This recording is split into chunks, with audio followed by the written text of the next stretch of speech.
What's up, everybody? Welcome to try number 2. Hello. The chat in the other one is. Are we here? The nerdy, the wordy, the book club. It's going real good, folks. Professional. Can I go into the live chat over here? No, there's no live chat to share the link. Yeah, because it ended. Great. If y'all are in both streams, go tell our friends over at the other stream that it's broken. Thanks, you two. All right, we're going to run the title, and then we'll start the thing in earnest after that.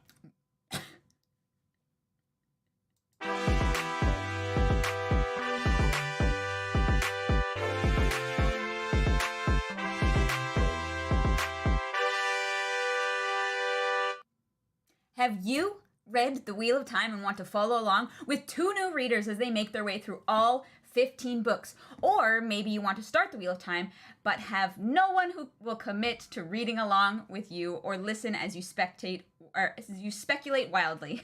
Then have I got a podcast for you.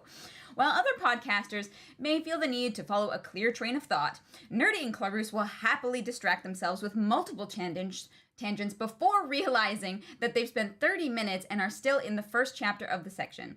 And if they manage to get back on track, you can count on chat, who you can't see because podcast, distracting or correcting them. First-time readers of Wheel of Time will enjoy their wild, off-the-wall theories on what's going to happen in future books, while long-term fans will marvel at their scarily accurate theories on what's going to happen in future books. Each section ends with the podcaster's highs and lows for this section in a delightful compliment sandwich before moving on to the well-loved Smut corner, where they discuss where they'd add a sex scene to the books to spice it up. But the podcast isn't merely entertaining, it's also educational, covering topics ranging from how many fireworks you need to blow up a wall to whether a man could outrun a horse. You'll find yourself learning important information without even realizing it. Learn how long would it take you to learn to cartwheel on a tightrope, and more as you listen and laugh with Nerdy and Clarus. Early episodes also cover the first season of the recent television show, with discussion drawing on both podcasters' wealth of knowledge, as well respective members of film and stage. Please. Later episodes include speculation for what they will hope to see, what will be impossible to film, and what must be done right. Enjoy all this and more with the Nerdy Wordy Book Club podcast. We want to say a huge thank you to Belazriel for writing that review. For writing all of that. It was so long. I was so impressed. That was 11 out of 10. They put more effort into this review than we put into an episode of this show. That is no, unless it took them 2.5 hours, in which case fair. I thought I was the dyslexic one. What? You had some like that was a struggle for you. Well, it's I'm reading it for the first time. Good morning, everybody. Welcome to the Nerdy, the Wordy, the Book Club. Mm-hmm. This is a show where we read a book and you tell us how wrong we get everything as we go along with it. Yeah, that checks out. We are doing a thing now where we're going to start turning the reviews that we get on Apple Podcasts into video so that we can thank you for leaving those wonderful reviews. They help us out more than you could possibly know. Matthew S., happy birthday, Matthew S. Thank you for that super chat. Happy birthday, thank you so much. I also want to say, Matthew S., welcome to the Nards of the Nerd Table. Welcome. I got my Narg Smart shirt, Narg finally. Smart, It's let's go. Soft. If you get the premium t-shirt at Fourth really Wall, nice. Our printing company, it's nice, and I'm a Narg. It's really nice, and it's really thin, which I like as well, because it's not, it's just super lightweight. Orchid, thank you for 7 months as a Narg of the Nerd Table. Welcome back! Y'all, welcome to what can only be described as probably the craziest episode of this show that we're going to ever have. Yes. Yeah. Yes. Um, if you do not have Apple Podcasts, you can leave a review anywhere, and we will figure out how we can access those reviews as well. So go for it. Let's go. Yeah, so this is the final chapters of The Fires of Heaven. Mm-hmm. And before we get into it, I just want to ask, now that we've finished the book, what do you think of the book? So, okay, the book is definitely better than the second half is definitely better than the first half. Yes, yeah. For sure. But I think this book will just always permanently rank a little bit lower, just because of of how Robert Jordan writes women. In this book in particular. Yeah. Yeah. It's been rough. Anthony, thank you for that super chat. Yeah, crazier than last episode, if you can believe that. Yes, no spoilers in the chat. Thank you to our mods. We appreciate you. You guys are the best. Yeah, there's like half this book that I don't think is very good, and then there's half this book that I think is very good. And it's interesting because it reminds me, we just finished doing all of our videos about Miss Marvel, the first season. Yeah. And it is funny, I felt the same way about the show Miss Marvel that I did about the book Fires of Heaven. Where and they're at the same time. Half of it you like, and half of it, yeah. In Miss Marvel, it was all the family stuff that I loved, right? Her family's so perfectly cast. They're all so wonderful. Their relationships are excellent. In this, it's all the Rand stuff. It's the Cairhien stuff. It's the crossing over the Shanghai Pass. The Aiel. Always the Aiel. But then, much like the superhero stuff in Miss Marvel, in this, the Elayne Nynaeve stuff, not only is cloying at times to the point of me wanting to claw my eyes out, but there is an element to it where a lot of it could have been cut. Yeah. Like, there's a lot of Elayne Nynaeve stuff in this book that I don't think is necessary. Yeah, Robert Jordan wasted a lot of time writing in a cattiness that is really frustrating to read. Like, it's like Robert Jordan was like, I think that this is how high school girls interact with one another. And I was like, I hate it. Yeah. It was a struggle. And it's previous books, you know, like I had been like frustrated with the characters before and like, you know, kind of like eye rolly at certain things, but like, gosh darn, the women in this book make me want to punch a wall. Like I just want to like put my head through the book. Like I have never been so frustrated reading anything in my life. And that's how I feel, because you're right, the Rand and the Aiel stuff and the Matt stuff is so freaking good. And even the like Teleran Riyadh, like that side of like what the girls are up to, like very cool, but like well, and I understand now why people are like, the Aiel are one of the coolest cultures ever created for media. Yeah. And I agree. I flat out agree. I think that the Aiel, I love the Aiel so much. I think that they're endlessly fascinating.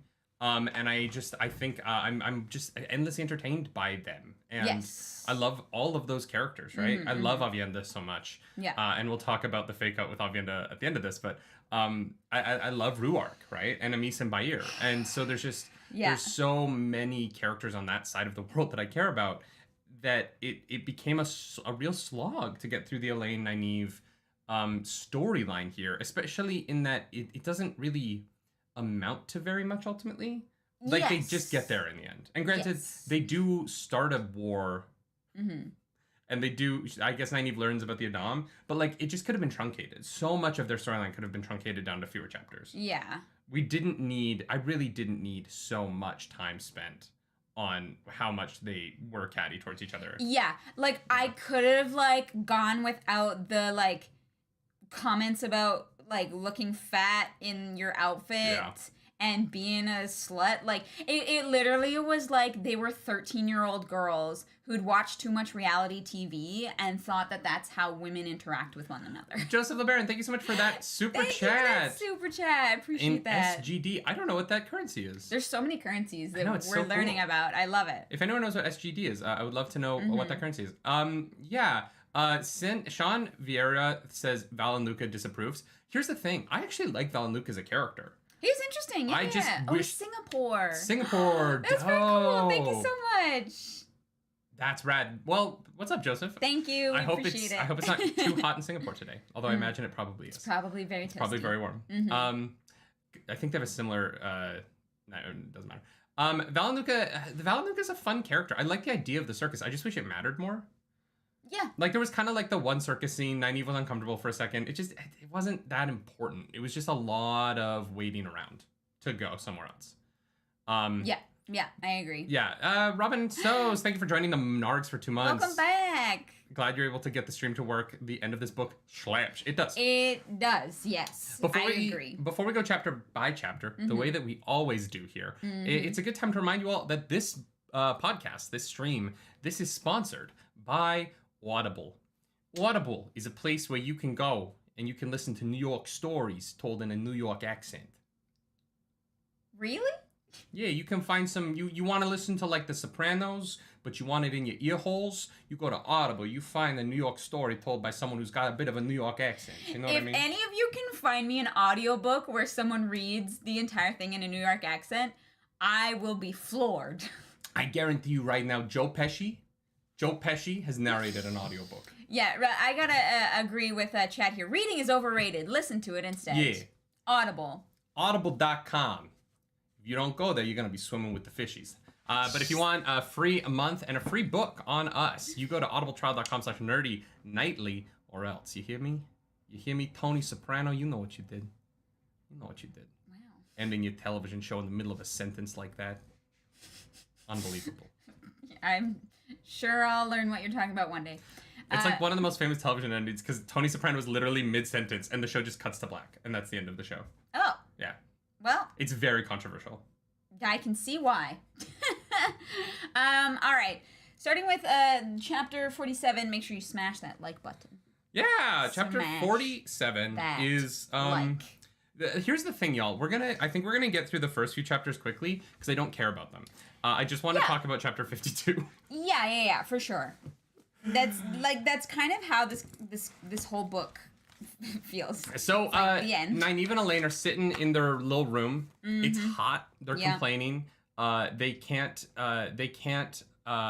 possibly deal with each other any longer because they've been cooped up. Yeah. And apparently, women are incapable of being nice to each other in life and death situations. Yeah. Apparently, even people that you've protected each other's backs and spent months / years with, and the world is at stake, apparently you can't miss any opportunity to comment on how fat their butt looks in a pair of trousers. Oh, all it takes is 3 days. 3 days. Three These women have traveled across the world together. They have fought evil witches together. They have literally had each other's back through so much. But 3 days in a room. 3 days in a room, and that's it. Dunzo. They would not have lasted through COVID. No! Should we do a series where it's them? Elayne and Nynaeve in COVID. They're quarantined together. In quarantine? Oh my god. Alec, thank you for coming back to the Nerd Table. Love the audiobooks. Highly recommend them for anyone wanting to give them a try. Agreed. I honestly might nab the audiobooks and just have them on while I'm doing stuff because it's nice to go back and listen to previous things. Yeah, for sure. Mega K Wags, thank you for that super duper chat. Holy crap. Oh my god. I have no idea what RSD is, but you said, hey, I missed live chat for a few weeks while I moved to Serbia. Whoa. So here's a new currency for RSD, you. nice. Thank you. Thank you so much. We appreciate the heck out of you. I hope the move was smooth. Nin would just cure COVID. Honestly, yeah. Elayne would look at a vaccine and Nynaeve would have the healing powers and it'd be done. That's it. She would cry. I don't know. She would reach out with the one power. Yeah. She would feel what's in the vaccine and then she would just suddenly have it in her body. Yeah. She'd be like this. I know how to translate into a cure, and boom, done. Oh man. And so while they're whining at each other in a most frustrating way, the Galad shows up and is like, "Yo, Nynaeve, guess what?" Or no, I think Uno shows up first. Yes. Uno shows up and is like, "Yo, I got you a boat," and they're like, "Great, let's go to it." And Uno's like, about that. So about that. So the White Cloaks and the Prophets people, they're all fighting pretty good.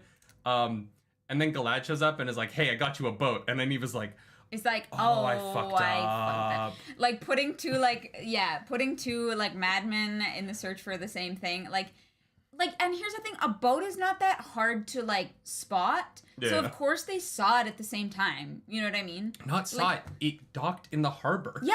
It's not it had to announce itself. Yeah. It's not a secret. I mean, it is a secret boat. We find out that it's a smuggler's boat. Yeah. My frustration with Nynaeve in this moment is that she's upset with herself for like a line. She's like, oh, oopsie. That wasn't the smartest thing I've ever done. Moving on. The line is Nynaeve gets upset with them. Yeah. For saving a boat for her. She says, couldn't you simply have let us know the ship was here? Nynaeve asks wearily, men in their word. It was all very admirable sometimes, but she should have listened when Elayne said that he would do what was right no matter who was hurt. He did what you asked, and you're like, oh, this man who did what I asked, how dare he? How dare. Yeah, oh my god. To which he responds, I don't know what the prophet wanted the ship for, but I doubt it was so you could take passage downriver. Nynaeve flinched. Spoiler alert. Thank you so much for that super chat. Oh my god. Sizwe? I'm so sorry. Thank you so much for that. Thank you. This is my least favorite book, but Lords of Chaos is by far my favorite, especially for Rand. Can't wait for that. That's Thank you for the super chat. So Galad shows up to help them. What? Just nothing. Okay, I'm very excited because the finale episode for the Lord of Chaos is on my birthday. Yeah, the finale episode of Lord of Chaos will be on Clarus's birthday. So I'm very excited for that. Nynaeve basically, causes a war. There's like smoke rising from the city, and she's like, oops. All right, time to go. Not just that. The prophet's people are crossing the river. Yeah, to fight burning Amadisia. down Amadisia. Like, Nynaeve literally started a war between two countries, and she's like, nothing I can do about that now. I'm gonna get mad at land for not giving me flowers. Oh my god. There's also a line that was earlier that I kind of made a note of, where, and this is another one I just, oh my god, it pisses me off. Where Elayne is like, well, when I bond Rand, I'm gonna make sure that, like, I force him to be obedient. Yeah, and I was like, that was hot. No. I'm kidding. I was like, Elayne, no, stop that. Alex, thank you so much for that super chat. Clarus is I'm here for the treat. So excited. You know what? Clarus isn't here for the treat. Clarus is the treat. Yeah. She's a snack, y'all. You're welcome. Elaine's ideas about bonding Rand, the language of them got a little weird in this section. Yeah, a little, like, uncomfies. And I was like, I don't... I think that it's like Robert Jordan really playing into her idea of fealty from being royalty. I don't think it's about control. I think it's about a sort of like royal fealty that she's used to the men in her life having towards her mom, right? Because it's the same relationship that Gareth Bryan has with her mom, right? Where there is an oath between them, whereas there's an expectation. I think that Elayne, I don't think she's saying that she wants to like be like mind controlling him. I think that she wants him to take a similar oath that she's seen her mother get from the men in her life throughout her being raised. And I think that's just a condition of being raised the princess of Aviendha. Okay, I think that is fair. It was definitely just like a really like uncomfortably worded it was weird throwaway thing that I was like, ugh, no. But I think it's going to be a tension between them. All right? Like, because Josh, thank you for that super chat. Josh, thank you for the super chat. Live react to the last chapter of Lord of Chaos audiobook. We were going to do that for this week, y'all, but it was too many hours and we did not schedule well enough. So. Yeah, but maybe if we have enough time to plan for that, we might be able to.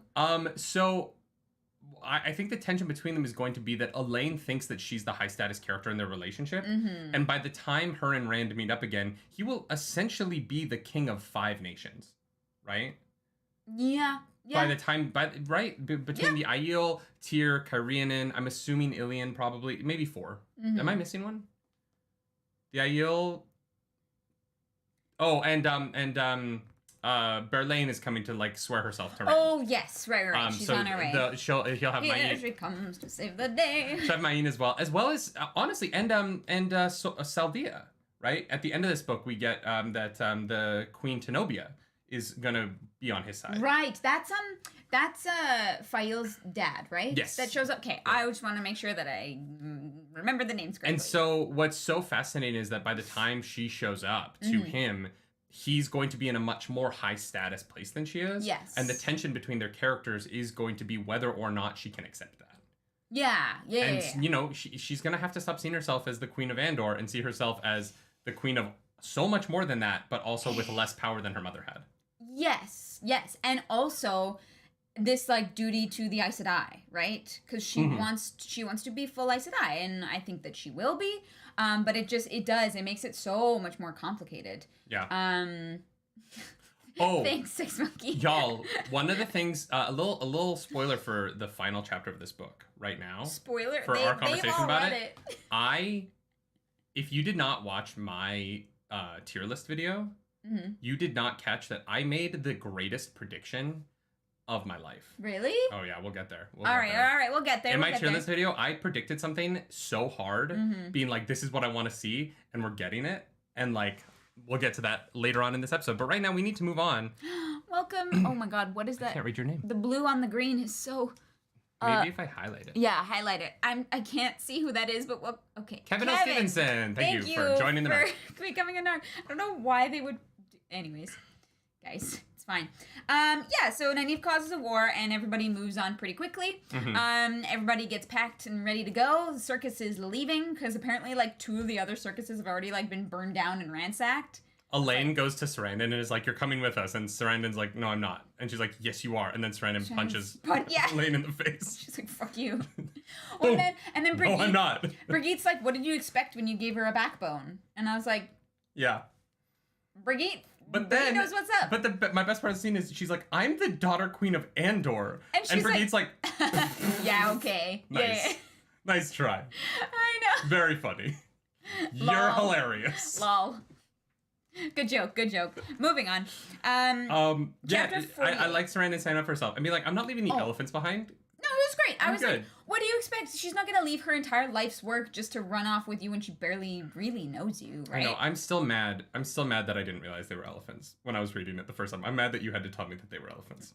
You know what? At least we got there eventually. So Elayne screams in frustration, and we head into chapter 48. And Brigitte's like, do you need a wet nurse? Yeah. It's like, wow. Brigitte's great. Oh, she's great. I'm glad. You know what? As much as I still don't understand how she has a body, I do love that she's here. She participates in the cattiness sometimes in a way that, like, irritates me, but she's not as bad as the other two, at least. Yeah.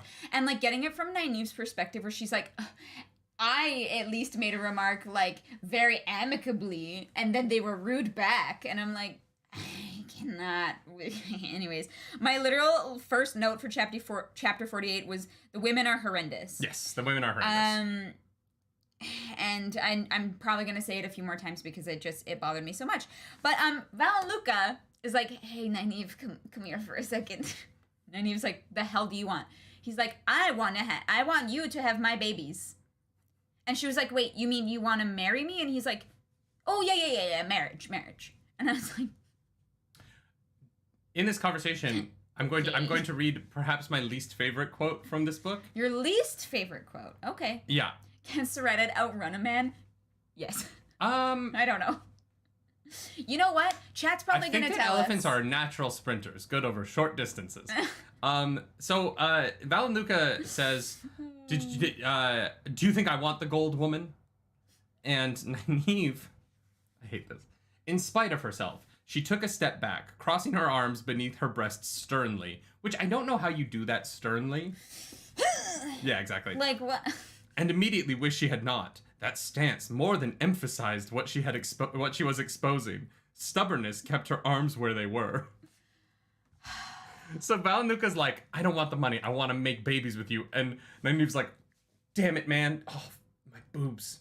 Damn it, my boobs. Yeah. Yep.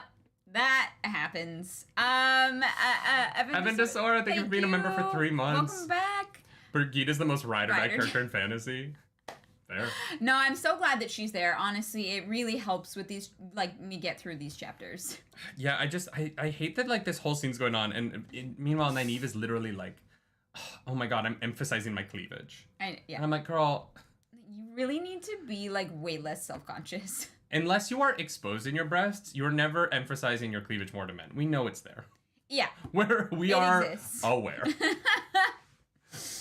Oh, man. Yeah, I don't know. Valan Luca is interesting to me because, like, I'm like, why? Why do you like Nynaeve? I guess he likes her because she's mean to him. Like, he says that, like, she's, like, fiery-spirited or whatever. Yeah. And I'm like, all right, cool. But also, like, I can't imagine, like, chasing after someone who is, like, horribly mean to me like that. Yeah, no, I know. Like, who just kind of seemed like the worst. Some didn't like it.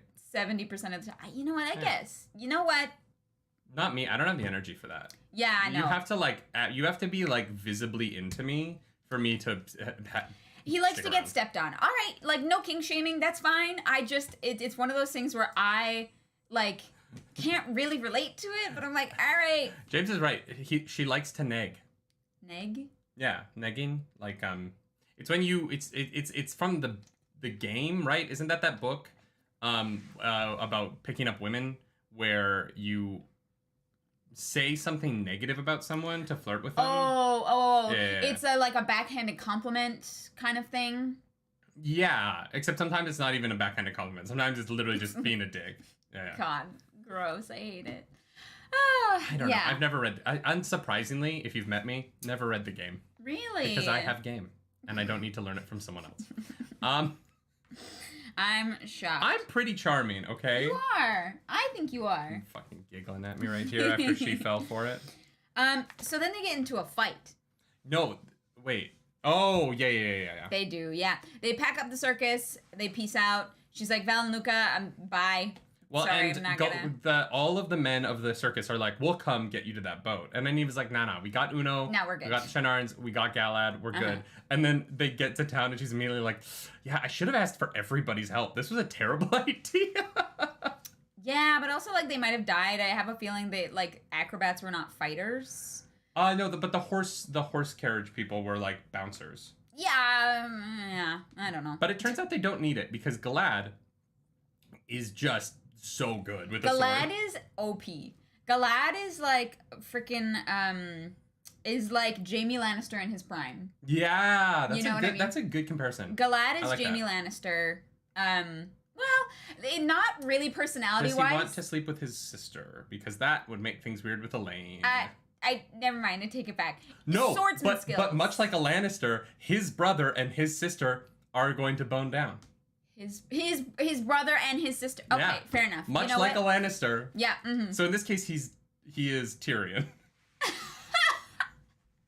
Perfect. Perfect comparison. This franchise is so weird. Mm-hmm. I love it. Mm-hmm. But yeah, Galad is literally OP. They run into like this angry, like violent mob, and he just like dances through them, like wipes like a bead of sweat from his brow, and is like, "I'm good." You know what it reminded me of was this scene. In the second, I think it's the first season of Witcher. I think it's the first episode. The fight between Geralt and the town people. Yeah. Where he's just like, they're attacking him and he's killing them all. But he's mostly like... He's chilling. Yeah. He's so fine. He's putting in like 30% effort. Yeah, exactly. Yeah, 100%. Matthew, thank you for that super chat. Okay, guys, I see what you meant. This is awesome. Thank you, Methany. We appreciate you. Thank you, Methany. Yeah. I hope your cat, cat stops running over your keyboard at some point or you're going to have no money.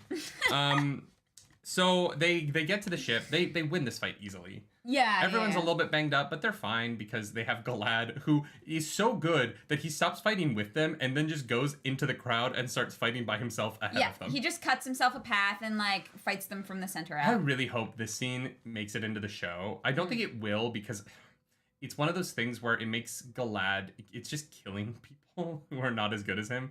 And so I think the way they'll film it will be very different. It won't be as brutal as I think that this scene should be. And I think that's going to be a problem with Wheel of Time in general, now that I've read as much as I have, is I don't think the combat will ever be as visceral as the books are. Yeah. It's always going to be a watered down version. But yes, just based on how willing they were to be violent in season 1, they would have to amp up the violence a lot to get to where I think the books are. Yeah. But this is one of those scenes where like I would love to choreograph this fight. As a combat choreographer, like I would love to choreograph this fight. Oh, yeah. It could be like really freaking cool, but we'll see if we get it. Ian Cooks George R.R. Martin? George R.R. Martin wrote a Jaime versus Van sword fight? Or is GRR someone else? I'm confused. If George R.R. Martin wrote a Jaime versus Rand sword fight fanfic, we will find that and we will read it. Yes. That is very cool. Yes. That'll be a stream in itself. Someone send it to us if you got it. Yeah, it's weird. I like Galad now. You like Galad now? Yeah, I didn't like him, but I like him now. Even though he started a war for this boat? Yeah. Because he's just as responsible. Here's the thing. I don't like Galad as a person. Oh. I like Galad as a character. But as a character. Because he is as consistent as Elayne says, and he is as good as he says. Like, he what's so fascinating about Galad to me is that he lives up to his word in every single way. Yes. He is not cocky. He is good enough that the casual confidence that he betrays is because there is no fear in him. And when he faces fear for the first time in these books, when we really get to that moment where we see him scared, it is going to be so good because we know how good he is. Yeah. And so the books are going to set him up as this impossible, like, brick wall, and then they're going to place some fireworks in that brick wall, and they're going to shatter it. And I can't wait for that moment. The combat choreographer for the show is the one who played Rand's mom in the cold open. Makes sense. She moves so well. So cool. She's amazing. Yeah. I love that. That makes sense, right? Like, she in that sequence, you can see how incredibly, just how incredible she moves. Where she is. Yeah. Of her space and her body, like, that kind of self-awareness is like... Although... Look, I love my fellow combat people, but it would be like a choreographer to give herself the best fight. Hey, honestly, she deserves it. Yeah. I ain't mad about it. Yeah. All of the sword to sword combat in the show is really great. It's only the battle. larger battle stuff that doesn't look very good. Yeah, that was not me. But yeah, Galad is like true lawful. He's just super interesting now. And honestly, like, this sequence was like, even when the Shinarans are looking at him like, oh yeah, we don't want to fight that guy. That's an interesting character to me. Yeah, right? Well, and because like the Shinarans' like reputation is well known, we know it. We've seen them fight. Like, and the fact that like they're kind of like eyeing Galad like that, it gives us like another perspective other than our own on this person's ability, which I think was really, really cool. Well, and Galad being a White Cloak means that he could end up being an adversary for either Rand, which I would love to see, or Lan.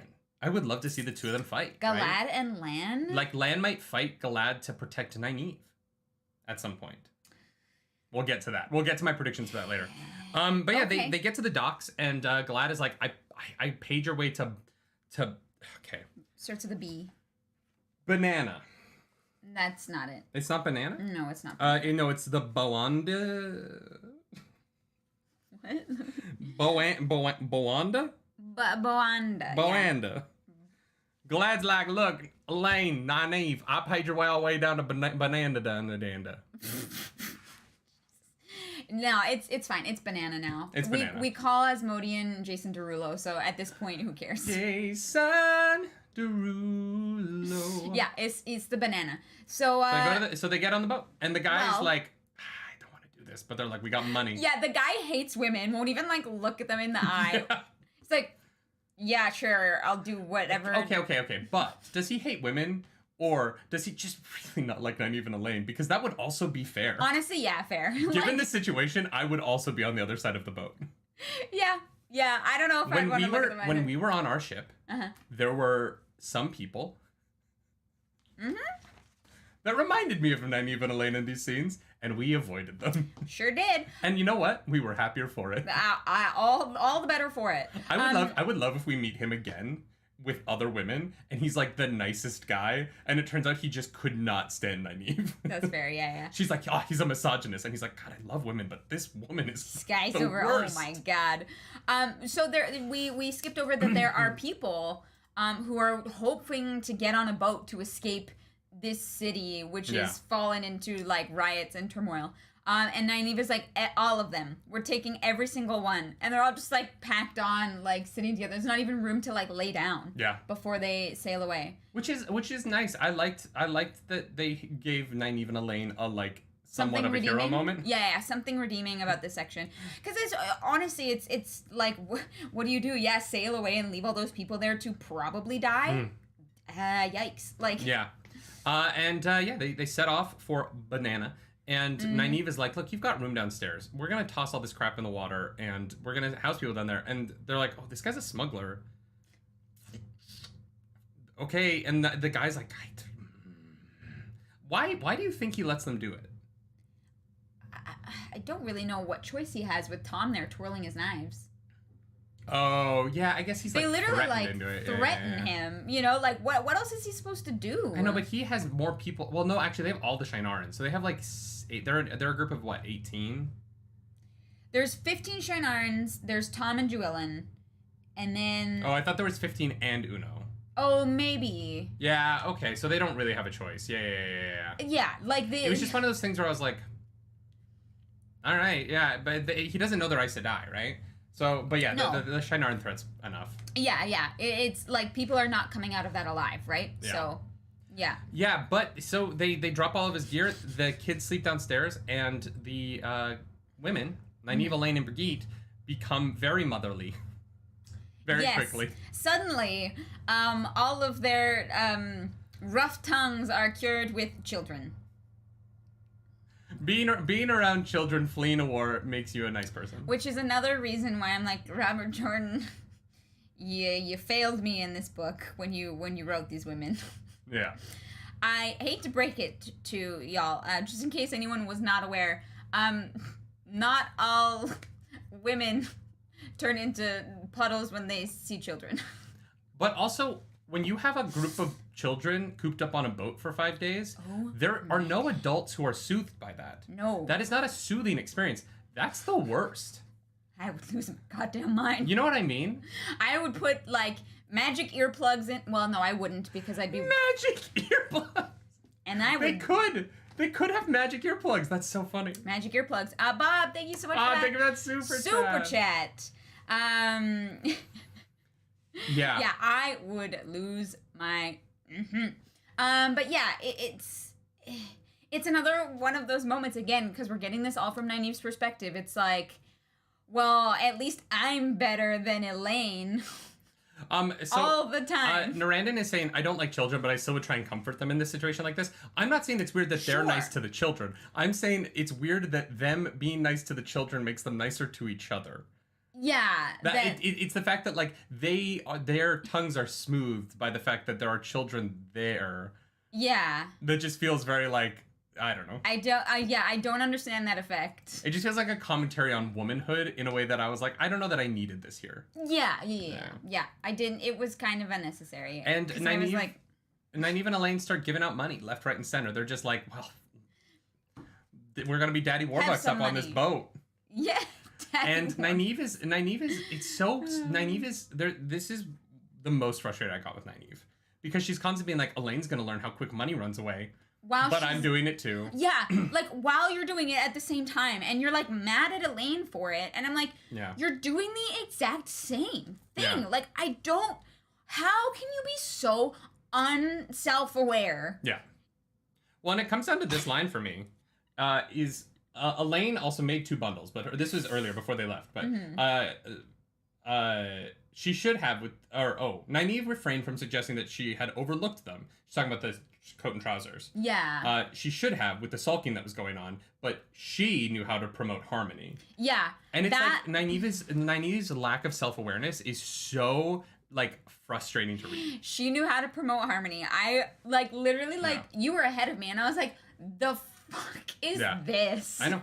Like... And the problem is that when you write a whole book where all these characters are doing is talking about what the other person is doing without self-awareness, you can have those moments, right? Like, we all have hypocritical moments in our lives, but it's when that's your whole character arc for an entire novel is just to constantly be hypocritical. Yes. It just gets grating. It's just been too much of it, right? Like, these are not things that I would be bothered about so much if it wasn't so constant. Like, it is so constant, like, grating on my nerves. I just want to freaking scream at her. Like, well, and it's this chapter as well.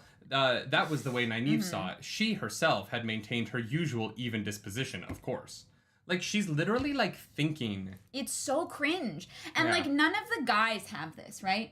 None of the guys are like catty to one another, really. Like, none of them think like this. It is only the women who are just like at each other's throats in this way. I would say Perrin is a little bit that way with Fael. Kind of, but not in the sense of like making like fat remarks and slut jokes. Yeah, like, no, he does though. He like makes, but not the same jokes. But Perrin does the same thing to Fael in a way, where he is like, oh yeah, you're gonna go flirt with those men. You're gonna like, you know what I mean? Like he's definitely had shitty moments like that too. And I think it's because we haven't talked about him in a month and a half. Fair, but we did comment on those things when they came. But those have been like moments, right? Mm-hmm. Those have been moments. Those have not been like several chapters, one right after the other in a row, right? And with Matt at the beginning, he's very shitty towards Rand, and I will agree with that. And we talked about it, right? Like I was like, yeah, Matt kind of sucks. Like how they're treating him kind of sucks. The difference, but it was never a constant. Like it was like what the entire chapters, several in a row, were about, and I was like Matt, it wasn't making me rip my hair out. Matt isn't not self-aware though. The difference between Matt and Nynaeve about it is Matt is shitty towards Rand, and Matt is being difficult, but Matt knows that he's being That's shitty. true. We do get some of his perspective of him being like, I get it, but also the thing with Matt is that he is a dick to Rand. Yeah. And then thinks to himself, because we read it, I'm being a dick because I need to leave. Or he has like reasonings. I don't trust the Aes Sedai. He can channel. This is his fault. Yes. He's actively blaming Rand, and so he's being mean to Rand because of a reason that he is aware of. Yeah, he doesn't think he's promoting harmony and being nice. He isn't, the dialogue with Matt isn't him being a dick to Rand through his actions, and then going back to his room and be like, I don't know why Rand reacted that way. I'm so nice. Yeah. Matt isn't saying that he's so nice. Yeah. He's saying, I'm not a... he's struggling with what he's going through. The problem is that Nynaeve and Elayne aren't struggling with what they're going through. No, Nynaeve is being so rude. Yeah. Like, it is being so rude. And then in her own head is being like, I'm great. I don't know why they're so bothered. Like, yeah, Matt isn't doing that part. Matt knows that he's being a dick. Yeah, Matt's is intentionally being a dick. Yes. Like, and that's the difference, is that Nynaeve is pretending that she's being nicer than Elayne, and she isn't. Yes. Matt is not pretending to be nice. Yeah. Right? Yeah. He's literally, he is saying that he's an asshole. Yes. Frequently. Yes. He's a frustrating character at times, I agree, but Matt, I would argue that Matt is given more variety of situation than Nynaeve and Elayne are.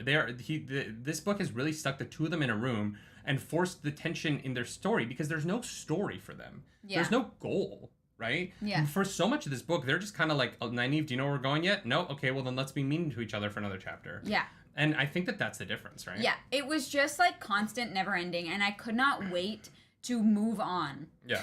From this, because I just it was awful. There's another one. When they're talking after the kids make them nice to each other.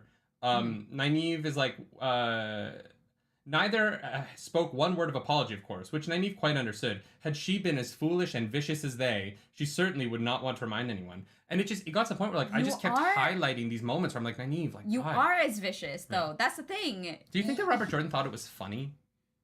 Do you think he was like, oh, the comedic relief of the book is that these women don't know that they're being catty? Maybe. I feel like there was definitely like an era where, and like on TV, where it was just like women being like bitchy to one another, and that was like funny. And I just don't find it that funny. Like, yeah, and maybe that's it. Maybe in the 90s, this was like comedy.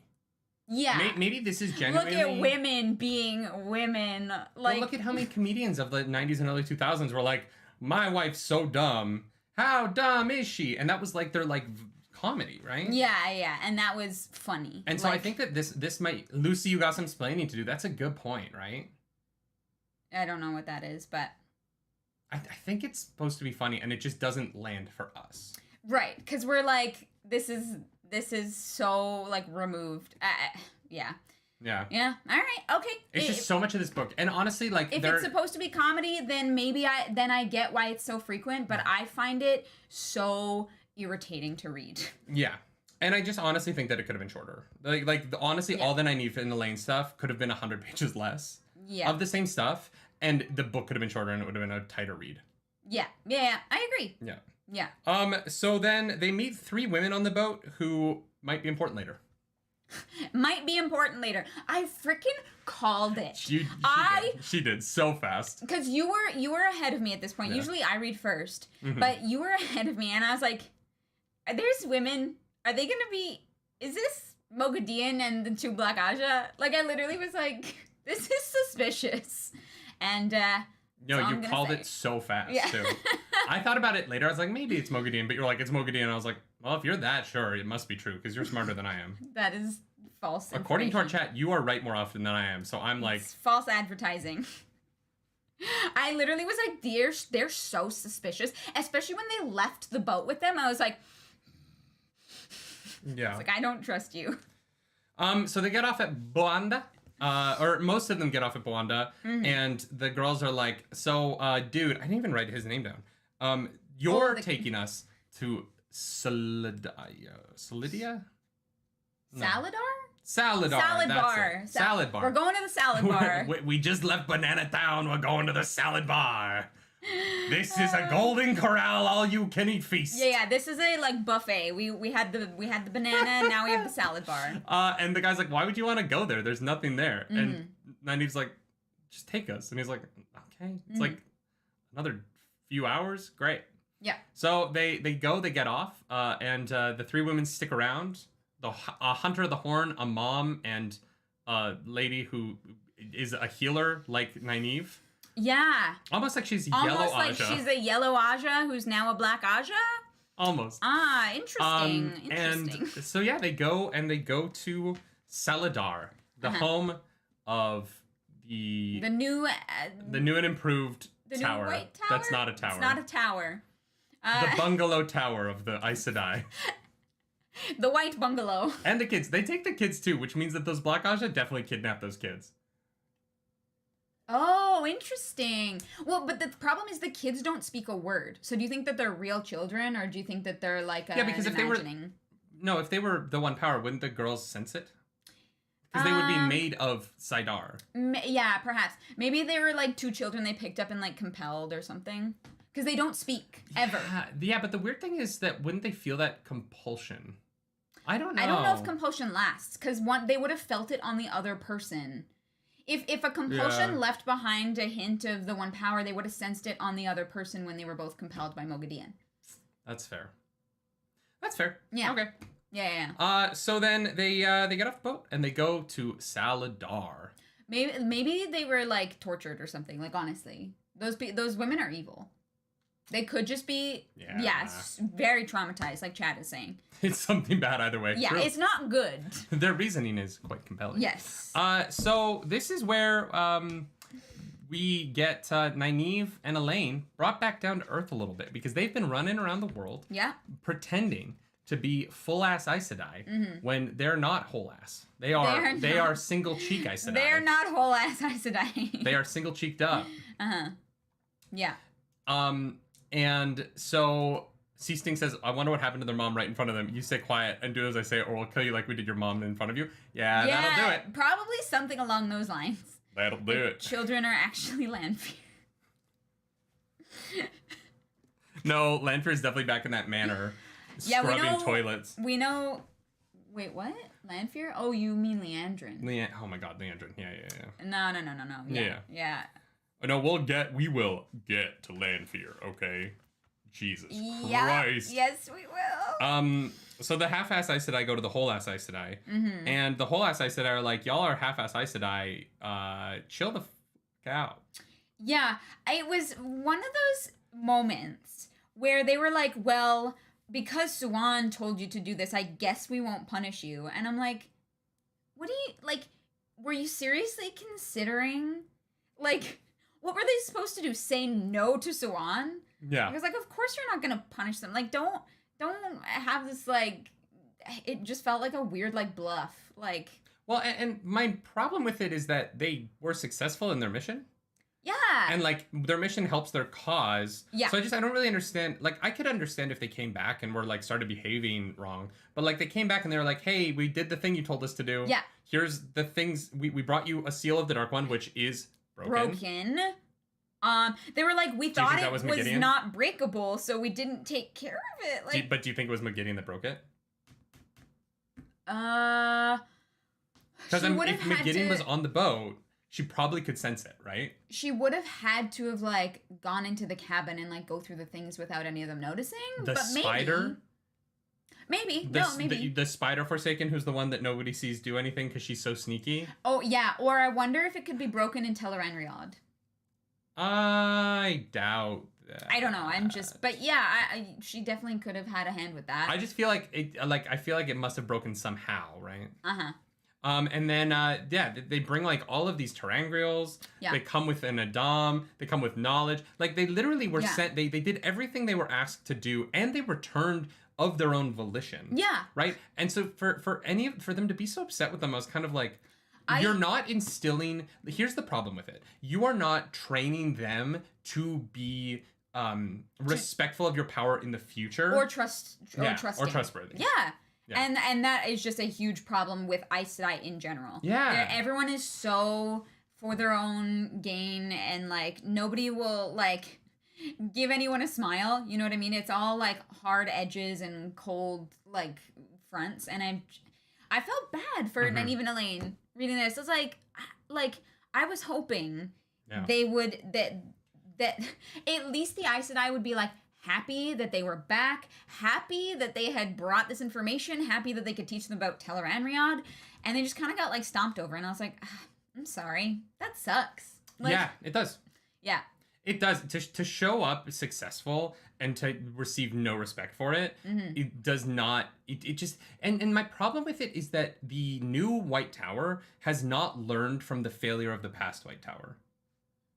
Yes. And that's really frustrating to see. It's like, God, ladies, look at what you did. Yeah, the White Tower is broken, and nobody is learning from this. Yeah. In the slightest. Like, there's a reason you're hiding away in this tiny little village, and it's this attitude. Yeah. That sows division among your own ranks. Yeah, nobody wants to work together or give anyone, like a friendly face. Yeah. You know, and I'm like, you guys, this is... I was hoping that this would be a turning point, and that we would start to see a like slight shift. Yeah. But I think that they're gonna have to be further broken before anything happens, or Egwene is going to become the Amarylline seat. Do you think it's gonna be Egwene? Yeah, her like vision, yes. Fair, yeah. Yes. But she needs to get kidnapped one more time, right? Yeah. But isn't that what I said, that she's one kidnapping away from being the Amarylline seat? Yeah, literally. Yeah, I felt bad. I felt bad for these girls. It's like, you guys, you know, you fucked up a lot, but you also achieved some things, and you kind of just got shit all over for it, so.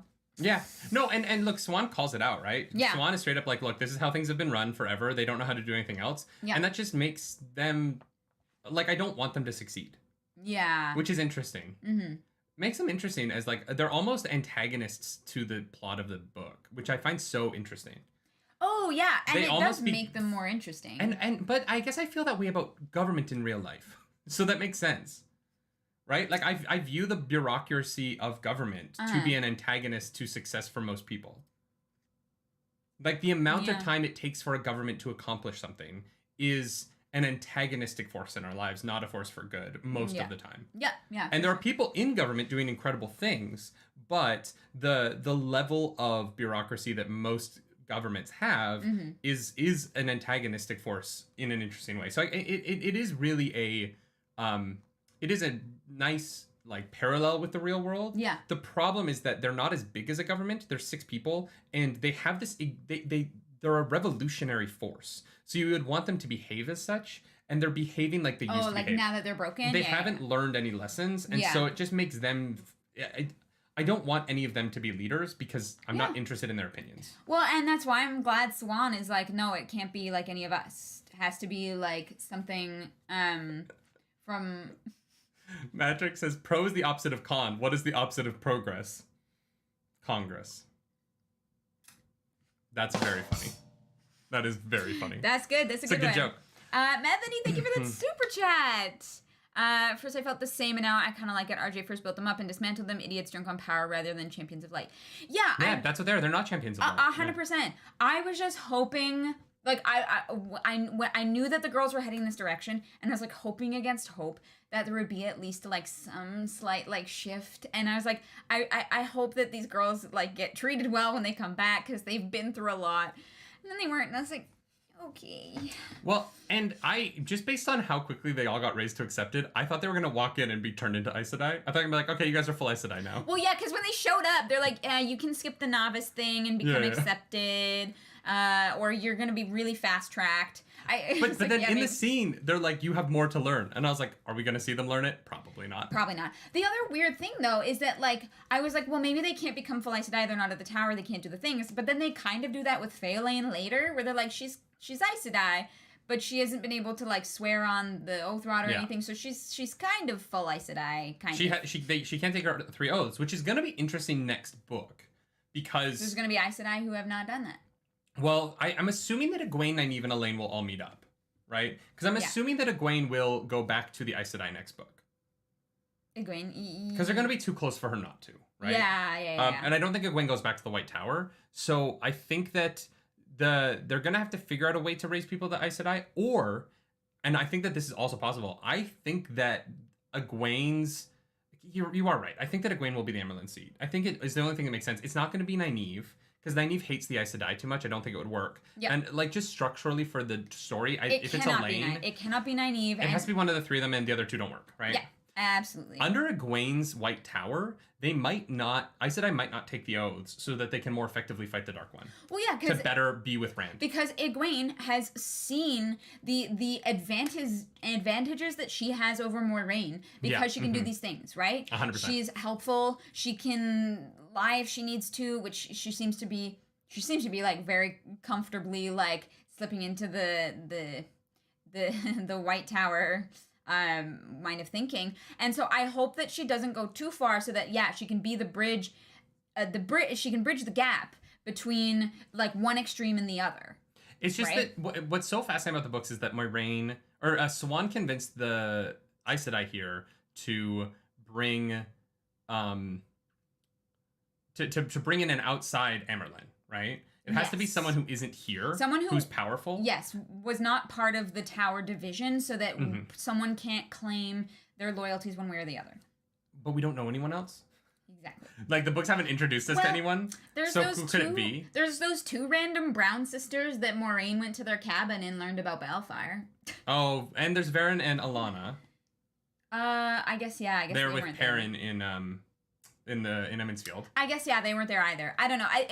But here's the thing. I think that when Egwene gets back and she's like, "Oh, I'm basically stronger than all of you as an Aes Sedai, and I can dreamwalk, and I'm also the strongest dreamwalker this side of the spine of the world." They're gonna be like, okay, you do your thing. Yeah. Yeah. And so, what else do we need to talk about in this chapter? Oh, the boys are sticking around. Yes. Yeah. They're talking about leaving or whatever, and then Nynaeve's like, yeah, sure. And they're like, well... A couple more days. Well, we'll stay a few days. I'm tired. A few days, yeah. Tom's like, can't a man with a limp rest? Can't an old man with a limp I see what have you a did day there. off? I see what you did there. Yeah. I freaking loved it. So the boys are going to stick around to guard them. And Brigitte actually learns that Elayne is the daughter heir. Great moment. They go talk about it for a bit. What do you think she's upset about? What do you think that conversation is? Because Nynaeve's like, Brigitte seems like off-put by it. But then they walk away and they both seem to be on the same page. I think it was more just like Brigitte was like, I thought you were joking? I don't know. I wonder if Brigitte doesn't like royalty or something like that. Well, it means it means that like Brigitte is now kind of bound to a certain lifestyle. Right, because... Oh, no. Well, no. But I mean, it is different being a warder to an Aes Sedai than it is a queen. That means something else, right? Yeah, but Brigitte's fought in armies before, so I feel like it's not that dissimilar from her past lives. No. But if you're, like, bound by oaths and, like, by duty to someone who is, like, to a queen...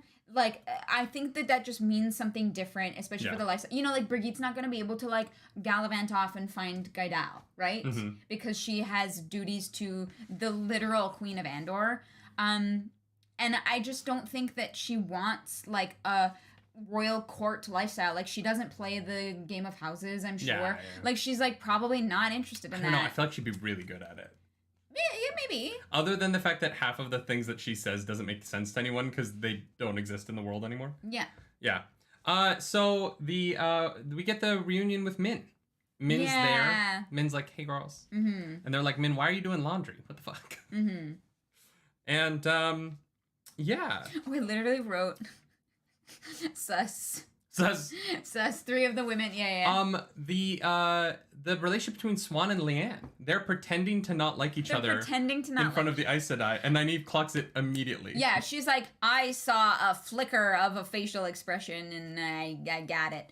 But also, if it stands to reason that yes, they worked together very closely for many, many years. Of course, they're still doing the same thing. That is absolutely more likely than them like bickering about whatever made up problems that they have. I thought it was very funny that she like narrows in on it immediately.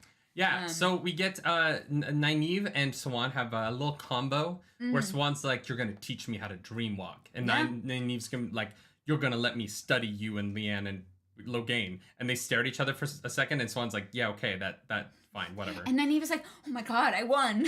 Like, she's like, I did it. Someone tried to bully me, and I didn't back down. And, and then we jump over to Elayne, and this is some spicy stuff. Because Elayne is like, I'm in love with Rand. And Min is like, I know, girl, me too. Same though. And she's like, do you want to practice for when we're both sleeping with him at the same time? Do you want to practice? There's a little preview of Smut Corner at the end of the book. Yeah, the end of the section. But I love that they're like, God, please do not let the third be Berlain. They're like, please, anything but that. And I thought that was very funny. Well, and I love that Min is like, yeah, it's definitely a person with a temper. And Elayne is like, Nynaeve? No, not Nynaeve. No, we're good. Don't, we're good there. We're good there. Yeah. It's like, I don't think I could do it. Like, I can't go back there. Honestly, I could not. I can't share a bed with her anymore. Her feet are cold and she throws elbows. Oh, man. She's so mean, but she's delusional and thinks that she's nice. Yeah. Yes. She's really managed to, like, spin that lie for herself tight. I'm surprised they haven't figured out that it's Aviendha. Well, especially because they keep mentioning her. Yeah. They're like, oh, Aviendha's keeping a close eye on him, though. Yeah. Very, very close. Yeah, and Elayne, well, I guess Elayne doesn't know enough to know what First Sisters are for Aiel, maybe, but, like, there's just a part of me that's like, I feel like Elayne would... Well, and Min doesn't know either, yeah, right? and Min hasn't met her. They don't understand the whole Aiel, like, customs. As soon as Min meets Aviendha, she'll be like, oh, that's my fourth. She's gonna see it above... She's gonna, like, look at her and be like... Min will know... Aviendha and I 69ing? Oh, you're number 4! Hey, high five! That makes sense. I want that to be the vision. Just Min and Aviendha 69ing above Aviendha's head. The signs do not get clearer than that, ladies and gentlemen. Ladies, gentlemen, and non-binary friends. Oh, man. We have gotten through all of the stuff that I wanted to breeze through in an hour. So proud of us. Crushed it. Last week it took us 35 minutes to get through the first chapter, and this time we did, 4 chapters in an hour? Yeah, we did. Let's go. Good job. The third is Linny. Oh, man. That would be amazing. She ain't gonna last long. Chapter 51. News comes to Cairhien. Rand is getting hit on super hard. Super duper by hard. Salandi, who is not one of the other S characters. So many S characters. I thought... I started reading this chapter, and I thought that it was the wise one. Salidia, or whatever. Oh, and so I was like, God. Why is a wise one hitting on Rand? And then it was like Lady Solan. Oh, I was like, oh no, it's a different character. Different character. But I was like, since when are they like, have they given up on Aviendha, like, Cerelia. wooing him? That's the S. Yes. Cerelia. Yeah. They're too close. Yeah, All the S names. Oh my God, you guys, I lost it. I was laughing so hard. I was so confused. I was like, why is Cerelia hitting on Rand right now? What the fuck is happening? Oh my God. Just you wait for the S avalanche. Is there like a country and everyone has S names? Oh God. Oh probably. My word. While we have a moment, smash that like button. Hit the subscribe button. Yeah. Do the YouTube things. Yeah. Crushing it. All right. Chapter 51. Press F to pay respects for the dislike button. For the dislike button? F's in the chat for the dislike button. F's in the chat for the dislike button. Yes. That is the YouTube meta, isn't it? Rand decides to scare this woman by talking about his madness, and she's like, "Oh, okay, bye." He's like, sucks, but this is the only way that I can do that, because otherwise they'll just keep coming back. Fair. And I was like, honestly, I kind of get that, right? There is this whole, like, idea of, and we talked about it earlier, like, being mean to somebody or telling them no or being off-putting is not like a no, it's a maybe later, which it's fine. But he's like, yeah, if I scare them so that they don't want to be anywhere near me, that's the only surefire way to assure that we ain't gonna go there. I will also say that he is not being mean. No, he's actually being honest. Yeah. You know what I mean? Like, all he is doing is being 100% honest with his situation. And he's like, is this what you want to marry? Like, it'd be different if he was like, I killed someone one time. Like, if he was like being like lying to get her to run away. But all he does is go, hi, I'm the Dragon Reborn. I can channel, and one day I'm going to go crazy and kill my wife and then turn into a mountain. And he's like, facts. And she's like, oh yeah, I don't want that. And she leaves. I think that's fair. Fair, yeah. On our first date, I told you some stuff where I was like, this is the reality of dating me. If you don't like it, let's not do this again. Yeah. You know what I mean? Yeah. It is important to be upfront. Communication This is one of the few scenes where a character communicates honestly with another character in this whole franchise. Yeah, absolutely. And then Rand keeps going. He goes back into the room and he tells the woman, the lady who keeps sending other ladies to sleep with him, that, hey, come see me. Yeah. Hey, come see me at dinner tonight. Yeah. Which, I'm skipping ahead a little bit, but to continue that arc, which Aviendha decides when she shows up to take her to her room and just give her a spanking. Because Robert Jordan loves... Because Rand forgets about her. Rand forgets. And Aviendha's like, don't worry, I handled it. Well, because Rand is dealing with Matt. Like, there's bigger fish to fry. Yes. There's things that happen which, like, fair, understandable. But I just love that Aviendha's like, don't worry, I got this. And that the whole castle knows what happened because of her, like, screaming. Because she dragged her through the halls. I'm like, Aviendha has zero chill.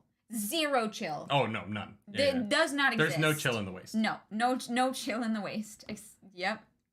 There's no chill in the threefold land. Where are you supposed to chill? That's the shirt. There's zero chill in the threefold land. All right, I'm writing that one down.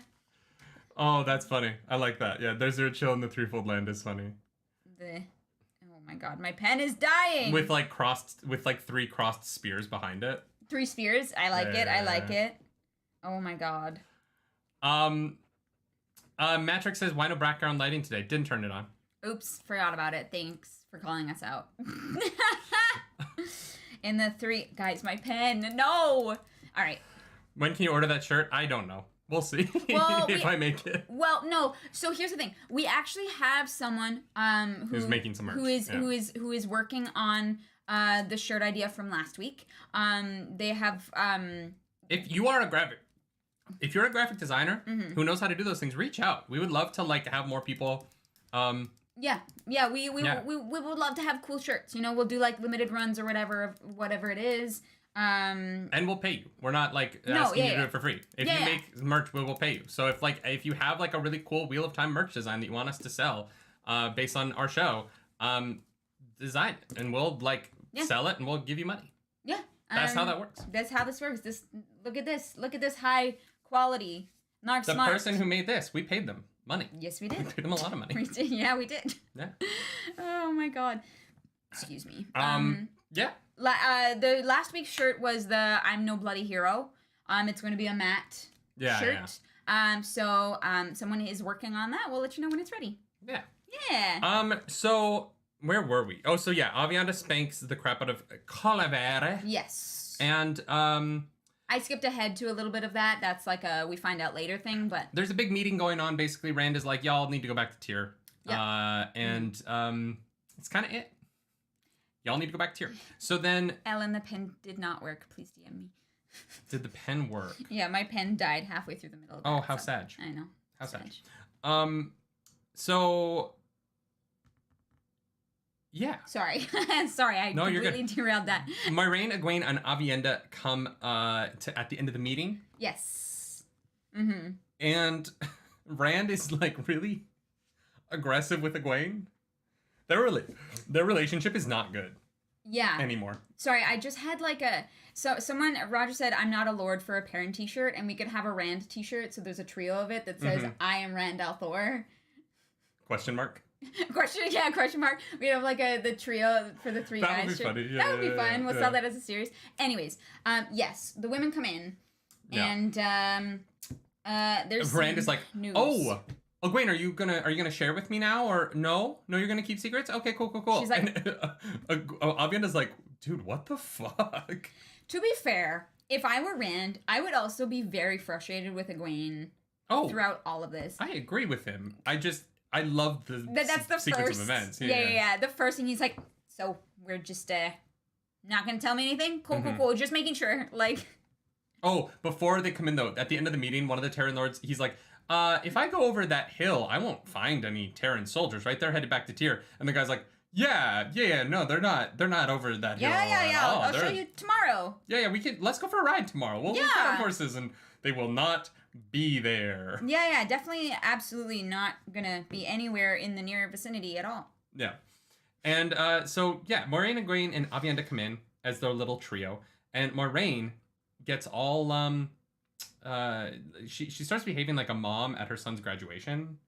You know what I mean? And she hands him 2 letters, and she's like, think of me fondly when we say goodbye. Oh my god. Remember me. That was great. Every so often, promise me you'll try. She does that after they get the news, right? Oh, it's in my notes wrong. Oh, no, that's fine. But yeah, so she knows that tomorrow she is going to die. Yeah. So the girls come in, and it's die. The girls come in, and then Matt comes in, and Matt goes on this long tangent because he starts talking to the girls, and Matt's like, and what happened with Morgase? And everyone's like, wait, what happened with Morgase? And he's like, oh yeah, she's dead. Yeah. And Moiraine. Sam B, thank you for that super chat. Sam, thank you for the super chat. I too will never get tired of Rand dunking on the High Lords. No, it's great. I do love it. I love Rand throwing his dick around. Ka-chung. Yeah. No, it's great. But yeah, Moiraine is like, oh shit, I'm gonna die tomorrow. All right, cool. Yeah, here's these letters. Yeah. You done good, kid. You done good. See you tomorrow. Yeah, but so Rand is like, all right, well, I guess we have to go kill Rahvin. Yeah, he gets real mad. And honestly, like his internal monologue of like, oh, Elayne, I'm so sorry. I failed you, Elayne. I thought that I had time there and I didn't. And I messed up. I made the wrong choice. He made the right choice, but... He did. And that's what's tough about it. He made the right choice and people still suffer because of it. Obviously, we know she's not dead, but he doesn't. But that's a complication of the size of his mission, is that, like, there are never going to be perfect choices for him. There's always going to be people that are failed by... Hold Your Fire, thank you for that super chat. Thank you for so joining much. the ARGs. Thank you for becoming an ARG. Yeah. So we also get, Rand gets 2 letters. Both from the White Tower. Yes. From 2 different people. Those people. Mega, thank you for that super chat. Super chats every time Nerdy sings. He sings at least 12 times a day, so... Guys, you can't do that, or else I will just start singing the whole show. This will become a musical. So then the White Tower, they sent 2 letters to Rand, one from... Elayne and Alviarin. We get 2 letters, different seals, both from the White Tower. One is the words. Just blanked so hard on both of their names. I know you did. That was amazing. Joseph, thank you for that super chat. Thank you for that super chat. Appreciate it. Yeah, Elayne's is very like, come here. Elayne's like, we're going to send people to escort you and treat you with the respect that you deserve. They will cut off your testicles and they will keep them in a locked jar until we are ready for you to be a man once again. Oh, Elayne would full on put an Adam on Rand if she could. Oh, 1000%. She's like, Do you think the Adam that they left with ship captain made it to the bottom of the sea? God, I hope so. Tyler, thank you. Tyler, keep singing. Oh my Thank you for the God. super chat. Do you want to do a singing read through of the letters? No, I can. I don't want to, but I could. I can. I don't want to. My name's Alviarin, and Elayne is kind of a bitch, but I need you to come here, 'cause some of us want to love you. Except we know... The Dragon Reborn, love you.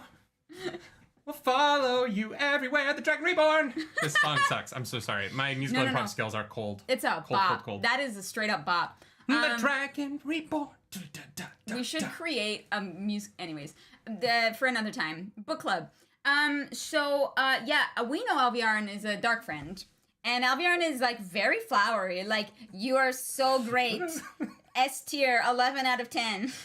Yeah, which is fun because we know that she's the dark friend in the tower, right? And so, like, I'm glad we knew she was the dark friend before we read that letter. Yeah. Because it made that letter so fun and fascinating to read. Yes. You know what I mean? Like, I was like, cool. It made it so much better. See, Sarvi, thank you for the super chat and to Joseph as well. Joseph, thank you for the super chat. Oh, yeah, my God. she's the dark friend in the tower. And so, like, reading this letter and the tactics that she's trying to use to soften Aleda's speech is so fascinating. And I really enjoyed it. It also, I like that Moiraine was like, Alviarn? That doesn't sound like her at all. That's sus. Huh. I wish Moiraine had been like, don't trust her. Oh, no, she did. She does. Yeah. She does say don't trust her. In the letter. And I think it was even Egwene that was like, that doesn't sound like her at all. Like... No, this all happens before Matt shows up. The letters do. Yes. Yeah. Yes. Yeah. The two letters, I got the two letters in my notes confused. Moiraine reads the letter and is like, bullshit. Moiraine doesn't give her letters till the next morning. Is it the next morning? Yeah, when they're on the way to the docks, she gives those letters. These two, that was the confusion in my notes. This all happens, then Matt shows up. You jumped ahead of yourself. That's fine. Matt has been running around with the band, because the band of the Red Hand.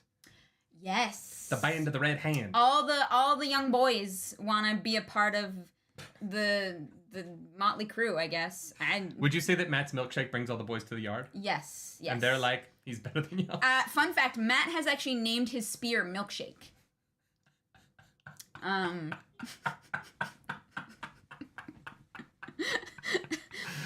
hate you, but I love that so much. It's a little known fact, obviously. Matt and Milkshake. I can't actually tell you where it says that in the book, but I know it for facts. So the Band of the Red Hand, which is just the Band of the Red Hand, is a great name. Rolls off your tongue. Oh, it's great. They are from Menethrin. Yeah. So Matt not only has the memories of his past lives, but he's kind of like recreating them. Well, and he didn't without even do intending it. to. Yeah, they were like, oh, those people heard a name somewhere and they said it. He's like, it doesn't mean anything. Can I just take this moment to say, if you're real, God, or Allah, or are you whoever, there, God? Thank you so much for not making me Taviran, because it sounds like a fucking nightmare. Yeah. I'm so glad I'm not Taviran. Yeah, you're not gonna have to like murder me when I come at you with my spears in the middle of the night.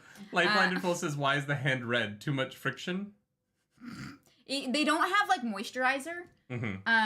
So it just gets a little raw. I love that this almost feels like a fun like anti-reference to Lord of the Rings. An anti-reference? Yeah, because it's like the opposite. It's like the opposite of Saruman's white hand. Interesting. Saruman's Uruk-hai have the white hand of Saruman. But I actually can't remember if that's from the book. That might just be from the movies. I can't remember if the white hand is from the books. But this made me think of the white hand of Saruman. I don't actually know if it's from the books because... No. I haven't read The Two Towers since I was a kid, so I don't know. Because Saruman is building an army to rival Sauron's. So I think he might have marked the orcs in the books. I can't remember. They have some kind of marking. I just can't... Is it in the books? The white hand is in the books. Okay. Yeah. But yeah, it's just... This reminded me of Lord of the Rings. Yeah. It was a nice reference. No, that's... Yeah. No, I didn't even think of that, but I loved that. You know, I don't think that Wheel of Time is a ripoff of Lord of the Rings in any way, but I think that there's some really nice... From all the way back to the first book, there's some nice homages back to Lord of the Rings. Absolutely. And to like, J.R. Tolkien built the genre in a way, right? He certainly made it more mainstream with Lord of the Rings. And I think that we don't get Wheel of Time, we don't get Song of Ice and Fire without those books in the same way. That is really the foundation. And so I like when things like Wheel of Time reference where they come from. It's referencing the history of the thing, right? It's like Star Wars references John Carter. You know what I mean? Like these things, our art is a reference on past art so often that I like those moments. No, I think it's great.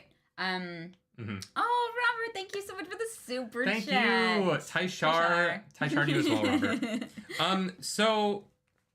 So he's got the Band of the Red Hand. They're super dope. They've been winning battles, and I love that we learned that it's because Matt keeps trying to run away, and they follow him, and Matt runs into battles, and they're like, Matt, it's just so brave of you to constantly be the scout, and he's not scouting. He's trying to run away. It's so hard. Brad, thank you so much for that super chat. We appreciate that. I'd love to see you play Talmains. That'd be fun. That would be so fun, actually. I love Talmains. He's a really interesting character. Yes. Thanks for that super chat. That's very kind. Yeah.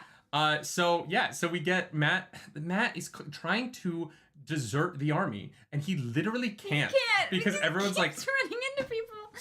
I love it so much. Wow, thank you for that super chat. Oh, thank you so much. Who would have thought Matt would start a band? He's popular with hits like "I'm No Bloody Hero," "Daughter of the Nine Moons," and "Jack of the Shadows." Oh my god. I love the idea that his army just sings while they're fighting. They're just like in the battle, like singing "Dance of the Jack of the Shadows." Yes, I love that so much. Yeah, it's so funny. So Matt says that Morgase is dead. We talked about that. Yes. And Rand is like, okay, cool. We're gonna go kill Rahvin then. That's fun. Yeah, Rand is pissed. So he's like, we need to go. And then Moiraine is like, tomorrow. And he's like, Tomorrow. Yeah, that's fair. That's fair. Oh my god. So we cut to Egwene's point of view. And Egwene is like, Rand. Moiraine tells Egwene to be careful. Yes. And she kind of like makes it seem like Rand's gonna need her. And Egwene's like, he needs you too, Moiraine. And Moiraine's like, yeah, of course. Yeah. Me too, but like he needs you. He needs you, yeah, he needs you to be me. Yeah. And then that's basically all that happens. Yeah. Egwene and Aviendha like go off together to scissor or something. And then Matt. We cut to Matt. Matt goes to his room and he's like, you know what, I'm leaving. I can't do this. Yeah. I'm not gonna go fight a Forsaken. I'm leaving. Mm-hmm. And Melindra's there. And Melindra's like, yo, what's up? And Matt's like, Ryan's going to Cairhien. And he's like, damn it. Shouldn't have said that. He's Hagrid in that movie. I shouldn't have said that. I should not have said that. Joseph, thank you for the super chat. You know, we love the gingers. We do. I do. You do, yes. I love you. I love you. So yeah, Melindhra comes out and is like, "Oh, Cairhien, cool." Oh, interesting. And then this is what's weird. Mm-hmm. I thought that in the moment where he did that, I was like, "Oh, Melindra's the Dark Friend." Yeah. Before she attacked him. Yeah. My brain went, "Oh no!" Because he told her she's going to go tell Rahvin. Yes. Nope, she doesn't have time to do that. Nope, because she tries to stab Matt. Yep. Yeah, she, Oh, because she couldn't have just left after getting that news. So she needed to kill him so that she could go warn Rahvin. Yeah. Which she didn't need to do, because he already knew. That's complicated and confusing. It doesn't matter, though. She tries to kill Matt, and it's so sad. Yeah. This broke my heart. I didn't think it would. I didn't think Matt killing a dark friend would be as tragic as this is, but the killing a woman for Matt in this moment is so hard. And it genuinely, I was like, this is so tragic for Matt. Yeah. Like, he's literally just after he wins, because he's, the greatest fighter on the planet. Mm-hmm. He's just sitting there staring at her body. I know. He's like, I've never killed a woman before, right? Yeah. And so this was the moment where I messed up. Oh. So 2 nights ago, I got to this point in my reading at about 12. And I was like, oh, I'm going to get to this at the end of this chapter, and then I'm going to stop reading. Mm-hmm. But it was like 12:30. Mm-hmm. And I laid down in bed and realized, oh, there's no way I'm going to bed without finishing the book. Yeah. Oh, yeah. Mm-hmm. And so I read until 3 o'clock in the morning because I quite literally could not. From this point to the end of the book, I couldn't. I stopped for 2 minutes to make a cup of tea. And then I did not stop until I finished this book, because the last, from this section of the chapter with Matt to the mm-hmm. end of the book, how do you stop? Yeah. Literally, how could you possibly stop? Yeah. Right? How? Yeah. There were parts in this book that made me want to put it down. I got to chapter 50, and mm-hmm. you were already ahead of me, and I was like, I'm stopping now because I would just want to read the rest until the end, right? Well, no, and I told you, I was like, wait until you can sit down, because you're not. Because I would never have slept. But so I think that Mel, what is on my hand? There's blue on my fingers. So I Jason think Allen says, a memory of light is going to require a very specific block of time for you, lasting 8 hours at least. I don't know. I feel like by the time we get there, we'll probably like do a live reading on like Patreon or something. We'll like live reading. I feel like the end of the whole series we'll do live. Well, we are gonna try and do a live episode at Jordan Con, Yeah, but we it won't probably get to the won't book be. yet. Yeah, it won't be the very end. Sambi, thank you for that super chat. Was it really the Camelin attack news that triggered Mel to try and killing Matt? So no, I think. Interesting. What do you think it is? Oh, Dragon Snacks! Yo! Thank you for gifting 5 memberships out to the community. Thank you so much. Baka Karn, Robert, Ember Eyes, If I Could Rewind, and Anthony Acton. Enjoy those memberships, courtesy of Dragon Snacks. Yeah, enjoy those emotes. Thank you so much, Dragon Snacks. That's so kind of you. Yeah, thank you. No, I think because she has the specific dagger that she is trying to make she's trying to make Rand go after Samael for revenge, right? It's the only reason to make it so obvious. No, but she works for Samael, doesn't she? How we don't know that. She just has a dagger with bees on it. And it's literally like a flag. It's being like, this person. Like, it's so obvious that I think that she meant to kill Matt, leave that dagger in his body, so that Rand went after Samael. But Rand is going after Samael? No, he's not. He's going after Rahvin. No, but tomorrow he's going after Rahvin. Yes. But they have been the day after, Matt is supposed to... No, I think that... They have been trying to bait Rand to go after Samael this entire time. Samael keeps attacking and retreating and attacking and retreating and like baiting him closer and closer and closer. I think that the death of a close friend would like throw him over the edge, right? No, I genuinely think that, but I don't know. I think that she was supposed to get away from that to warn Rahvin. No, because how would Rahvin know that he needed warning? He already set up his own thing. I don't think she works. But she doesn't know that he already knew. I think that that's complicated, yeah. Methany, thank you for that super chat. Thank you so much, Methany. RJ is amazing at payoff, and Sanderson has adopted the build-up into payoff to a point where his books have a Sanderlanche. Sanderlanche! I cannot wait to read a Sanderlanche. That sounds awesome. That's interesting. Okay. So you think that Samael sent his person to kill Matt so that Rand wouldn't attack Rahvin? If it's Samael, but it's definitely one of the 4 that have teamed up. So it's definitely either Rahvin, Samael, Graendal, probably not Lanfear, actually. I don't know that it would make a difference for them which one Rand attacks right away.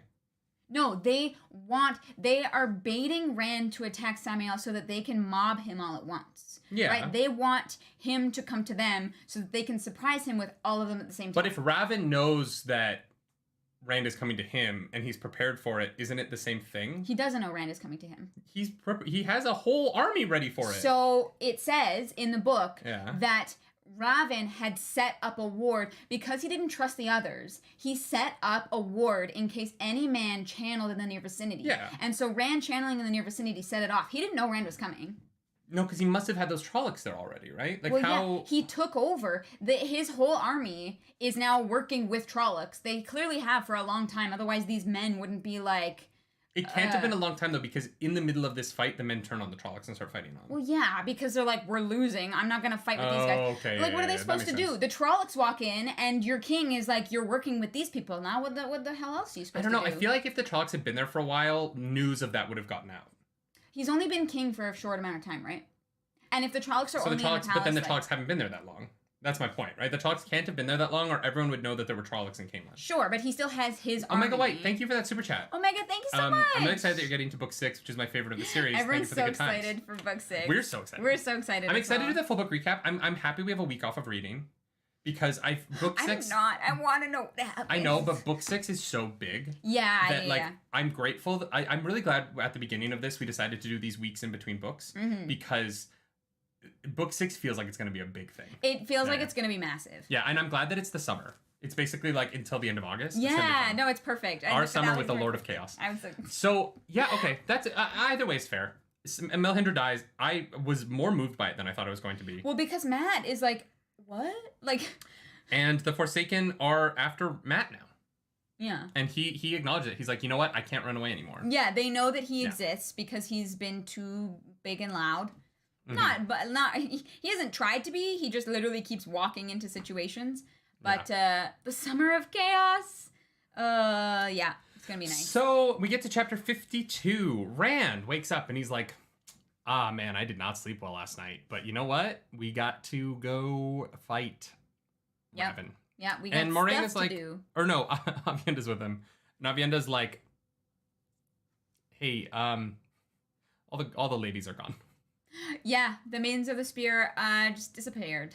Yeah, the Fardoreus May were not there. Mm-hmm. And he decided not to bring any of the Fardoreus May with him to Cairhien. And so they're like, deuces. Wow.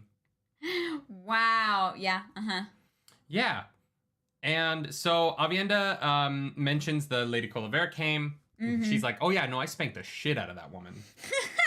Yeah. Oh yeah, no. She's not gonna be able to sit, but like she got the message. Have you read 50 Shades of Grey?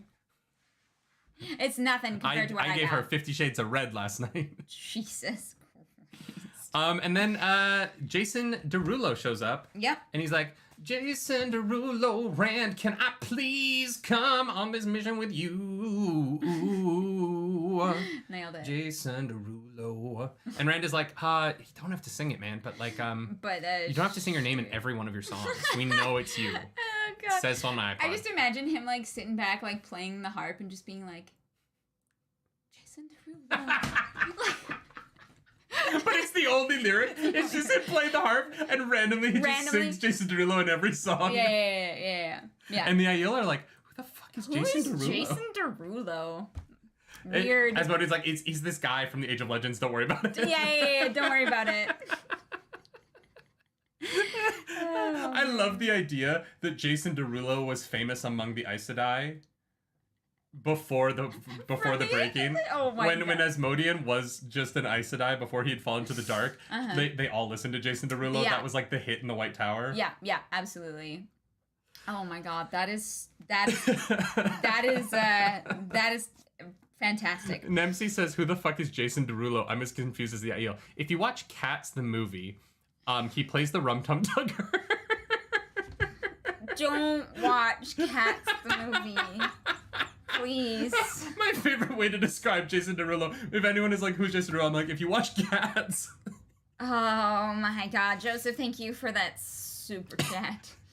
I have video of Clarus rolling on the ground after watching Cats High, and it is one of my favorite videos that I've ever taken in my life. It was horrendous. Yeah, Joseph, thank you for that super chat. It was awful. Also, Jason Derulo is wildly attractive. Oh gosh, He's a no wonder he was popular with the man. Aes Sedai. Like, yeah. Yeah, he's very good looking. No, you know how they got into Jason Derulo though? You know what was actually really popular in the White Tower? The movie version of Cats. No. Yeah. No. Yeah. No. Yeah. I refuse that. Absolutely. I'm putting my foot down. The Amerlin seat and Judi Dench really reminded them of the Amerlin seat of the Cats. You know what I mean? Oh my god. Oh my god. And you ascended by like becoming Aes Sedai and almost dying. Random, thank you for that super chat. DJ Khaled is for singing. Oh, another one. Ian Olander, thank you for that super chat. I'm excited for you. After you finish 5, you'll want to pause and get into whodunit theories. It will be fun use of your break. We're gonna have some whodunit theories next week for our full book recap. There will be much time spent on whodunit. If you wanna be here for our predictions, which are probably going to be wildly inaccurate, make sure you're here for the recap next week. Oh my god, that's so funny. All right, so but seriously, Asmodean is like, maybe I can help, and Rand is like, yeah, okay. Does he help? No, not really. Is he helpful? So Matt comes up and is like, yo, Melindhra tried to kill me. She's the Dark Friend. And Rand's like, what the fuck is happening this morning? Yeah, he's like, everything. It's been some weird shit. When it rains, it got Where are the ladies? What is going on? And so Moiraine and Egwene appear. Yeah. And Moiraine is like, here's 2 letters. And Rand is like, that's fucking weird. But okay. He's like, one's from me, but read it later because, some things are not to be said out loud. Yeah, and so she's like, I'm so proud of you. He's like, what is happening? You're gonna do so good, kid. Literally, from the previous meeting yesterday, I was like, Moiraine is gonna die. I literally was reading and you were right here. I was like, Moiraine is dead, isn't she? I was like, no. I knew it. She was telegraphing so hard. I was like, Moiraine, no, I'm not ready, please. And so she's like, we have to go to the docks. And Rand is like, we're kind of in the middle of something, Moiraine. And she's like, we have to go to the docks. And Rand is like, Okay. Sure, whatever. Yeah. So they go down to the docks. Yeah. Mm-hmm. Duro, thank you for that super chat. Thank you for that super Rand's chat. paternalistic nonsense is at least as annoying to me as the cattiness, but it could be because I'm a guy. Oh, about like the not being able to put women in danger.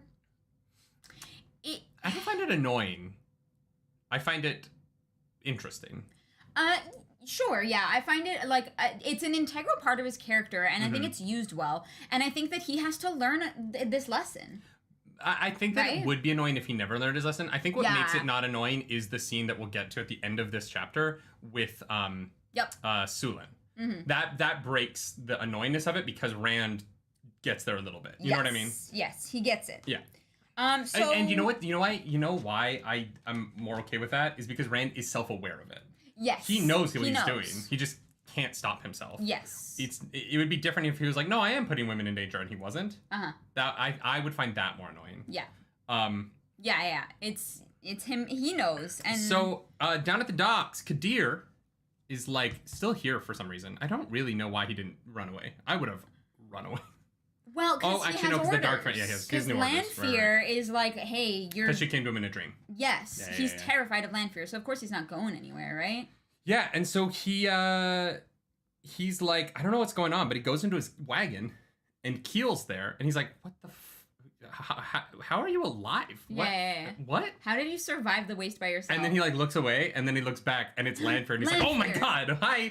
He gets on his knees. He's like, "Oh, yep. I didn't recognize you." I feel like, and maybe I am wrong, but I feel like I called that she was Lanfear. Yeah, Did I? Okay, I was like. No, she said that she was Keel earlier. Oh, she did. Yeah. Oh, and I didn't. Like before. You corrected me on that because I was like, no. And then you were right though. When we talked about last time. Lanfear jump scare. Yeah, literally. He's like, oh my god. And, honestly, you called her right at the beginning though. You were like, yeah. Keel's Lanfear. I would love if the showrunners of the show would use more horror filmmaking techniques to tell the story of the Forsaken. I think that would actually be really cool. Put some jump scares in. You use like full-on horror filmmaking. Yeah. Get Sam Raimi to come direct some episodes. You know what I mean? Like really get into how that would be dope. Awful this world is. I think honestly, you know what's funny is when we were watching season 1, I was like, oh, this seems like a little adult for what I think Wheel of Time is. Now that I've read the books, I'm like, the show isn't adult enough. Yep. The show needs to be more adult and go harder. Yeah. They need to go more violent and like, because the books do such a good job of making everything very real world to the characters. And I hope that when they get into the big battle stuff, I hope when they get into the big battle stuff that they show that. Yeah. The bat, I agree with Mike. The bat vomiting, like coming out of the mouth, I think that was great. That was like horrifying. Yeah. And I was like, what is happening right now? But I get it now. I totally get it. Multiverse of Lanfear, everyone is Lanfear. Yeah. Nemsi says, I disagree. Their horror is that they are so normal. I'm not talking about all the time. No, yeah. I want the normal side, Nemsi. I just mean like in...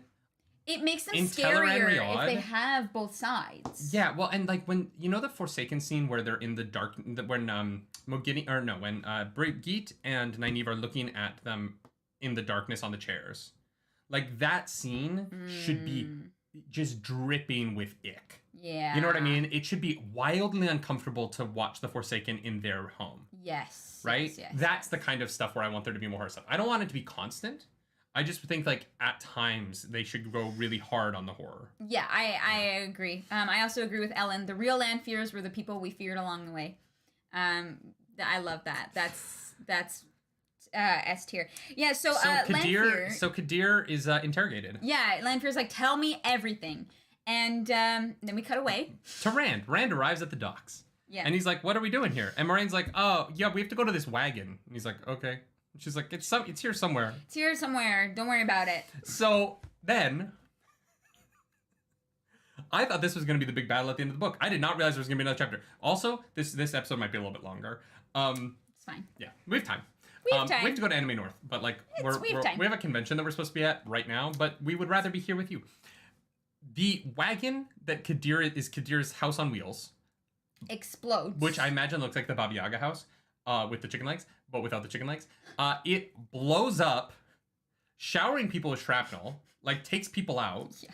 And Kadir's body gets thrown up into the sky and his skin is ripped off of his body. Yeah. And they are floating separately in the sky above this as the hottest woman on the planet steps out of the wagon screaming that she is pissed off that Rand lost his virginity. In this moment, is Lanfear still hot? It depends what you're into. The answer is yes. The answer, Lanfear is always hot. Yeah. Yeah. She gets real upset. Here's the thing, though: did Rand really lose his virginity, or because he's Luce Theron, was he never a virgin? Luce Theron did not have sex with Aviendha. Rand al'Thor had sex with Aviendha. Yes. So yes, Rand lost his virginity. All right. Why is Aviendha? Yeah. Mm-hmm. Yeah. So, Lanfear is upset because she thinks that she owns that dick, and Rand is like, no, and she's like, oh. She's like, oh, okay. Someone put on their big boy MeUndies today. We're not sponsored by them, but we really I wish we were sponsored by MeUndies. We would love to be. If you do Wheel of Time underpants. Wheel of Time underwear. I know. With MeUndies. MeUndies. Sponsor us. Yeah. Someone tweet at MeUndies. Yeah. Yeah. Someone put on their big boy MeUndies. And so Lanfear's like, oh, you've got your two ladies with you, huh? Which one? Is it both of them? And so they start fighting. And like Lanfear starts lighting shit on fire. Oh, yeah. She's attacking like crazy. And Rand is doing that thing where he like moves the heat into the water. He's like trying to battle, but he won't kill Lanfear. Well, he puts the bubble around because he's like Lanfear is unhinged and destroying everything no matter what. So he like puts a bubble to try to like protect people. Which is fun because he's like, I didn't know I could do that. Don't remember how I did that, but it's there, so we're good. And so Moiraine gets batted away with the power. She's like flung under a wagon. Yeah. She's like... And so Rand is standing there in the middle with Egwene and Aviendha over either shoulder, hurt. And Lanfear's like, all right, I'm gonna start killing people. And Rand has a chance to take her out, and he can't take it. Mm-hmm. And unfortunately, the bubble that he created is transparent, so everyone can see that he did not take his chance. And what happens? Moiraine, our mommy of the blue, comes out from under that wagon. And she's like, if I don't channel, she won't notice because she's like distracted. And so she like doesn't channel. She sneaks up and then she tackles Lanfear through the terangrial. And it starts to fizz, bang, whiz, pop, blow up with steam that like is terrible for your lungs and your throat. And Moiraine Damodred, who doesn't use her last name, so just Moiraine. Just Moiraine. Is dead. Yeah. Is dead. Dead. Do you think she's dead? No. I think she's dead. I don't. I think she's dead in the way that Gandalf is dead at the end of the Fellowship of the Ring. She comes back as Moiraine the Green instead of Moiraine the Blue. No. Or she's Moiraine the White and she becomes the Emerald Seat. No, I think that Moiraine... I think Moiraine is dead. Uh-huh. I think that Moiraine will come back when the Horn of Valyr is blown. So I think that like when Matt blows the Horn of Valyr, Moiraine will come back. Okay. Or right?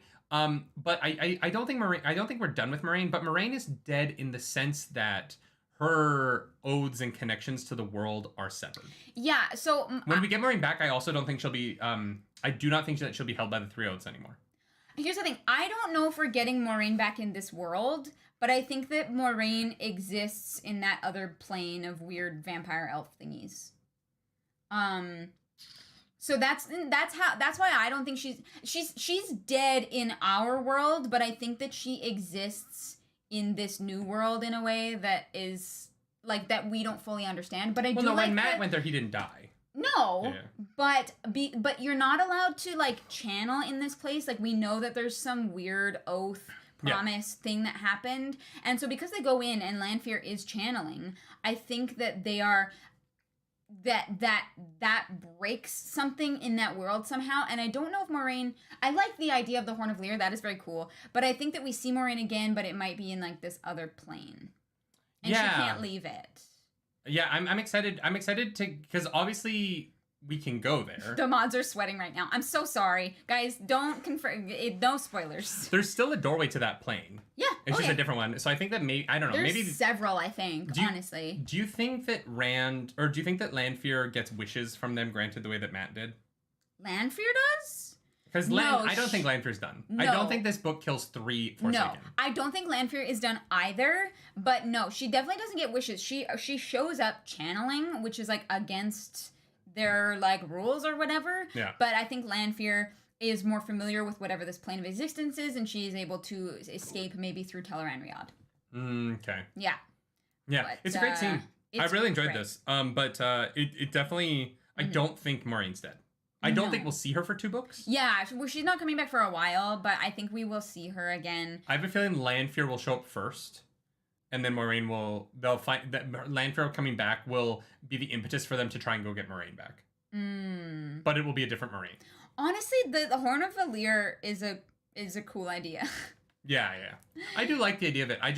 Then we only get Moiraine back in battle scenes, which she's not really a battle person. She's not a battle person, and like it would mean that she is like one of the like heroes of legends or whatever, but no, but I think that this moment might be what gets her that status. Yeah, maybe. You know what I mean? Like she is anyone who kills a Forsaken should be a hero of legend. Maybe she's now exists in Tel'aran'rhiod like Brigitte, and she gets turned out by the wheel.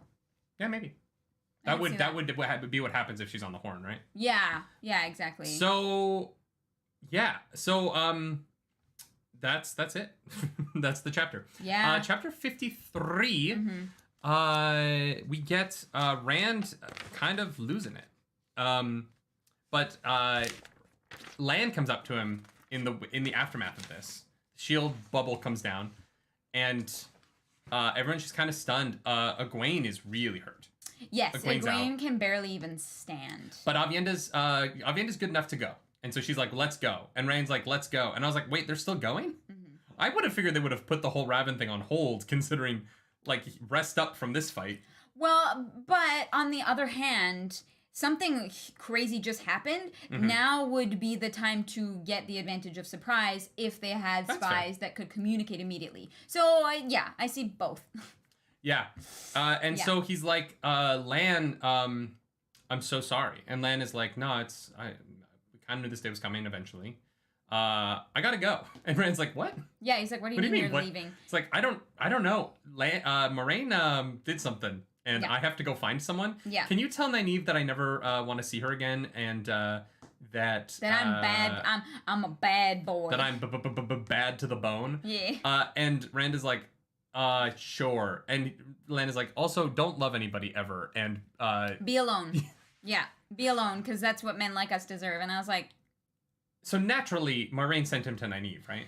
I didn't think about that until you said it. Oh, yeah. And I lost my mind. I was like, of course he's going to find Nynaeve right now. That's like, that makes the most sense. Like, Moiraine is not evil or like vicious in a sense that she would like think that her dying, that she should keep them apart. Like there's absolutely no reason for her to do that. You're totally right. I'm mad at myself that I didn't even like consider that as a possibility. But Moiraine, Robin So's, thank you for that super chat. This is a huge moment for Rand. He lost his main guide in the world, and the only Aes Sedai he almost trusts. Whatever happens next, he's on his own and he knows it. Yeah, true. If I were him, I'd be terrified. I think that Lan and Nynaeve, I think that Moiraine wants Lan to have a reason to keep going.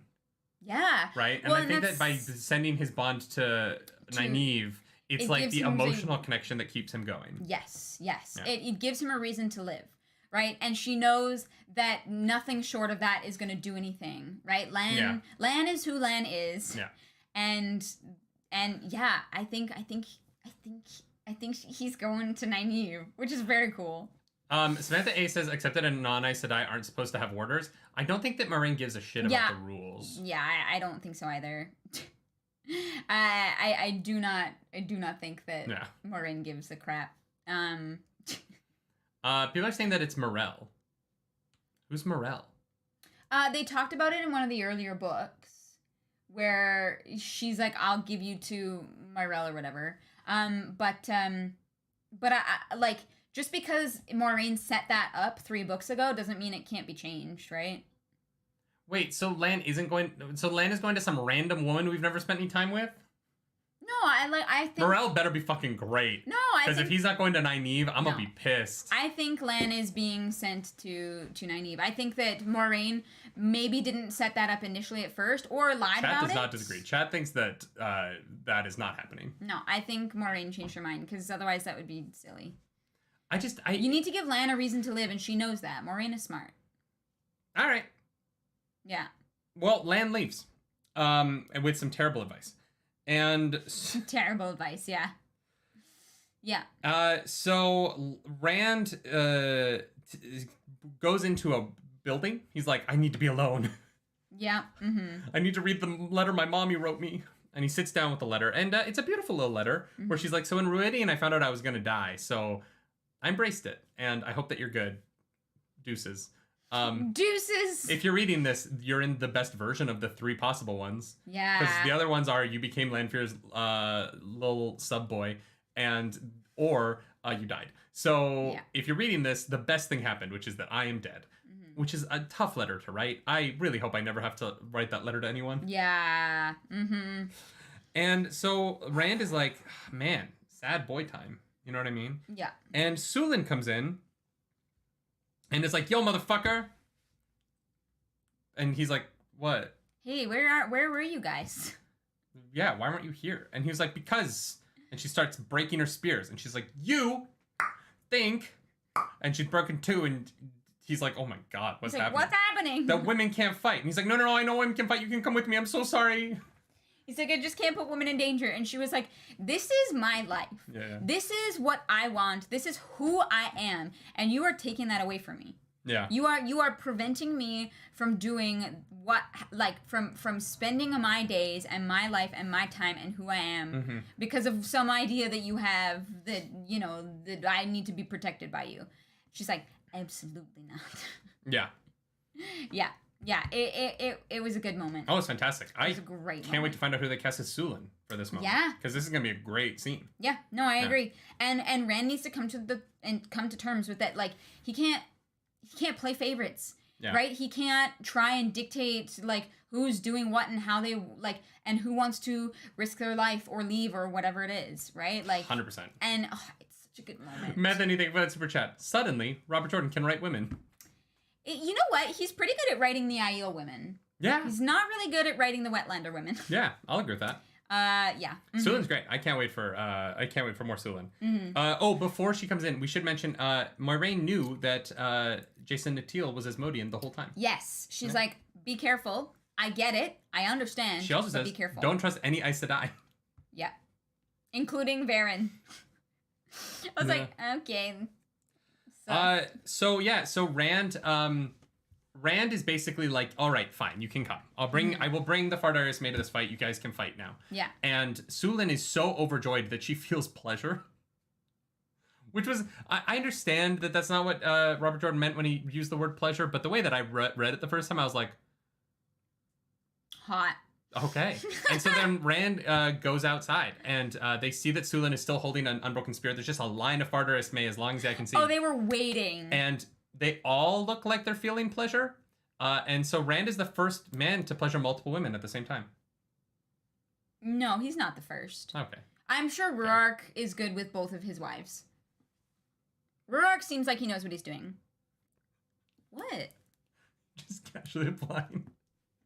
No, Rurark knows what's up. Rurark knows how to pleasure multiple women at the same time. Just like doing your lip stuff. I said what I said. Maybe not that many women. I meant like many, many women. I didn't mean like 2. I pleasured 2 women at the same time. That's not that hard. For some people, sure. You know. Yeah, they're very excited to be able to stab some people. Use that spear. God damn it. What? Why does anyone watch us with this nonsense? It's a great question. Chat, why are you here? And so, Rand also has a letter for Tom. I'm excited to get that letter next book. Do you think we'll get to see what's in that letter, or is it gonna like be kind of more inferred? No, I think we'll get to see it. Okay, cool. Yeah. I We think haven't that had a Tom it's perspective like, in a while. Tom, I need you. I think the letter is just, Tom, this is everything I taught him about the Game of Houses. This is what lesson he's up to. Lesson Can you plan, teach him the rest? yeah. Yeah. We've gotten to lesson plan number 72. I need you to take him through lesson plan number 73 to It's a lesson 142. plan. That's so funny. Yeah, 100%. She, like, passes on the teachings. I love that. It's his Destamar lesson plan. Yes. There is a course that you can get on a Skillshare, actually, which I wish we were sponsored by. That would be cool. So they start to put together the team for who's going to Camelin, and Matt's there, and Rand's like, Matt, why are you smiling? And Matt's like, because I'm alive. I didn't die. I feel that some mornings. There's some mornings where I wake up feeling pretty good because I'm like, you know what? I woke up this morning. I'm so I woke up before alive. noon today. I'm doing great. Doing great. 10 out of 10. Chapter 54. Uh-huh. To Camelin. Uh-huh. Yeah, Rand is like, I don't know how many of y'all I can take with you. Yeah. So I'm going to open this, like, door thingy, and we're going to make a platform as big as I can make it, and that's it. That's and the number. the grumpy banner boy's there. The grumpy banner boy. Yeah. It's not Perrin, but it's like Pevin? Pevin? Yeah, Pevin, the grumpy banner boy, Yeah. who does not have expressions, is there. No. And he's like, how did you know about this? And he's like, I heard we were going somewhere. I'm Yeah. like, okay, cool. Someone let me know.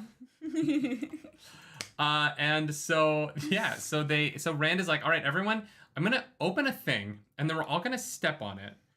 And then we're going to crowd it as much as possible. So get on the magic school bus. On the magic school bus. So he opens the door, and he steps out by himself, and he's, like, on a little rock, and he makes it as big as he can. Mm-hmm. And I liked the way this worked, where he, like, makes it too big, and he sees where it, like, ends, and so he shrinks it. Yeah. And then he's looking at it, and he's like, is this as big as it can be? Mm-hmm. Or is this as big as I think it can be, and therefore it can't be bigger? Yeah. And I really liked the distinction of that. Yeah. Also, I think that this is Teleran Riad. Oh, okay. So when Brigitte and Nynaeve are spying on Mogideon and the rest of them in Teleran Riad, yeah. They're in an empty black nothing void. And this is another empty black nothing void. So I think that the gateway, this way of traveling is related to Teleran Riad. Okay, that makes sense. It's like the void part of Teleran Riad. Mm-hmm. I mean, Matt makes an offhand comment about it being like worse than the ways or whatever, and I wonder if it is connected to the ways. I don't think it is. No? Okay. I don't think so. It was just interesting because the ways are like you can't see anything past the platforms, right? But that's new. You used to be able to. You used to be able to see? Yeah, the ways used to be like blue skies, right? It was only after the Taint and Mach and Shin came to the ways that they became dark and foreboding. Okay, interesting. Right? So the ways became like this dark no light place after they got tainted. Right. But when the ways were first made, they were beautiful and right? Yeah. Okay, fair enough. And so I don't think that I don't think this is the ways. Mm-hmm. Okay, cool. Yeah. No, that's fair. So Rand is like, all right, everyone buckle up. And I love that someone just falls off in the middle of it. Yeah, Matt mentions the ways, and then Asmodean gives him a side eye. Asmodean is like, well, because he's probably like, you've been in the ways? We'll never know what that side eye is now. Yeah. Anyways, someone falls off the platform, and it's like... They get a lot of people on, though. They do, yeah. They get a small army through the portal, and they basically step out onto the stones, and... They're traveling across, and someone falls, and Rand's like, I hope they die fast. Yeah, I hope they, have a heart attack. I feel like someone should have, thrown a spear down and killed him as he was falling. Oh, you know my what God. I mean? Well, it just wonders, it's interesting of, why, how far away could they get before you couldn't even see them anymore? Here's the thing. They all should have held hands on the edge. Mm-hmm. Everyone on I wish Rand had been like, all right, everyone on the edge, hold hands. And the Aiel were just standing on this thing as it was transporting them holding hands. Dahu Doris Fahu Forays. Welcome, Christmas, cheer. That would have been great. That's the scene I need so in the book. Funny. Yeah. But the men aren't singing. It's just the women, and the men are going... Right, because the men don't sing. They'll beatbox underneath. This is why OSHA requires railings. Yes. Yeah. Mm-hmm. Teleran Riad and the Death Star are two places where OSHA would have violations. Yeah, railings are very important. Anyways, Methany, thank you so much for that super chat. Can't say in chat, but still want to give you more money. So how did you not mention that Elayne and Nynaeve summoned a unicorn? No, it was a rhino. So I thought it was a unicorn as well. But it was the horn was on its nose. They did say nose. Yeah, it was a rhino. Yeah, but a rhino doesn't look like a horse. So I'm like, was it a weird, like, amalgamation of... We totally skipped over the whole part where the girls go into Tel'aran'rhiod together. But nothing really happened in it, so I didn't, Yeah, and Nynaeve cries, and they comfort her and help her get over her fear. They... Don't forget the legend Ron Jeremy. Thank you, Joseph. For that super chat. Ron Jeremy? Oh, Isn't my that God. the porn star? Yes. Okay. I think so. That is, right? Elephant also doesn't look like a horse. I totally thought it was a unicorn, but unicorns, their horns are on their forehead, not their nose. I thought it was a unicorn at first as well, but yeah, with it on the nose, like, I don't know. I think it could be either. Yeah, I thought it was a rhino. Yeah. They made the Frozen-style castles along with that rhino corn. Yeah, I did like the Frozen reference. Yeah, that was great. All right, so they get out the other side. And Rand is like, it's quiet. Too quiet. And the Trollocs come through the wall they were about to climb over, and it's madness. The wall collapses. Everyone's fighting. Rand is like, summons the side din. He's like ready to go. Suddenly there's lightning everywhere. Just pew, pew, pew, pew, pew. And he's like, big shield time. And he casts a shield all over the city. But some of the lightning gets through. And guess who dies? Asmodean, Mat, and Aviendha. Immediately. Main characters dead. Y'all... You get a death, and you get a death, and you get a death. It was like Robert Jordan read Game of Thrones and was like, okay. Oh, I should kill all my main characters. Yeah, he read... Rahvin! He read the pre-reader version of Game of Thrones because it wasn't out yet. Yeah, he got the, like, editor's copy or whatever to go through. I legitimately was like, oh, the one power can't heal people. And when we talked about Balefire... When we had the whole Balefire poop conversation, remember about poop going back up your butt? Yeah. We said, or people in chat said that you can't Balefire back that far. Yeah. It would be too far back. You fucking lied, chat.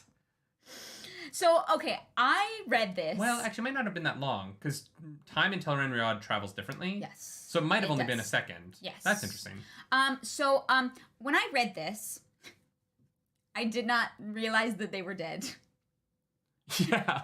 I was like, I looked up and I was like, wait, what's happening? And No, you looked up at me and you were like, they started this fight and all that happened was Matt lost his boots. And I was like, I would read that again. Yeah, I was like, no, it's fine. I was like, his boots are just smoking. He just fell out of them. It's like, I would read the Asmodean is a piece of char on the ground line again. I was like, no, they're not dead. Yeah. So you wouldn't do that. I was like, that is so... That doesn't add up. That doesn't make sense. Casey Sarnomsky read the editor's copy of Game of Thrones because their uncle worked at the publisher. That's cool. That is very cool. Very, very cool. That is very cool. Yeah, no, I literally was like, no, they're not dead. Yeah. And then Rand was like, Rahvin! And I was like,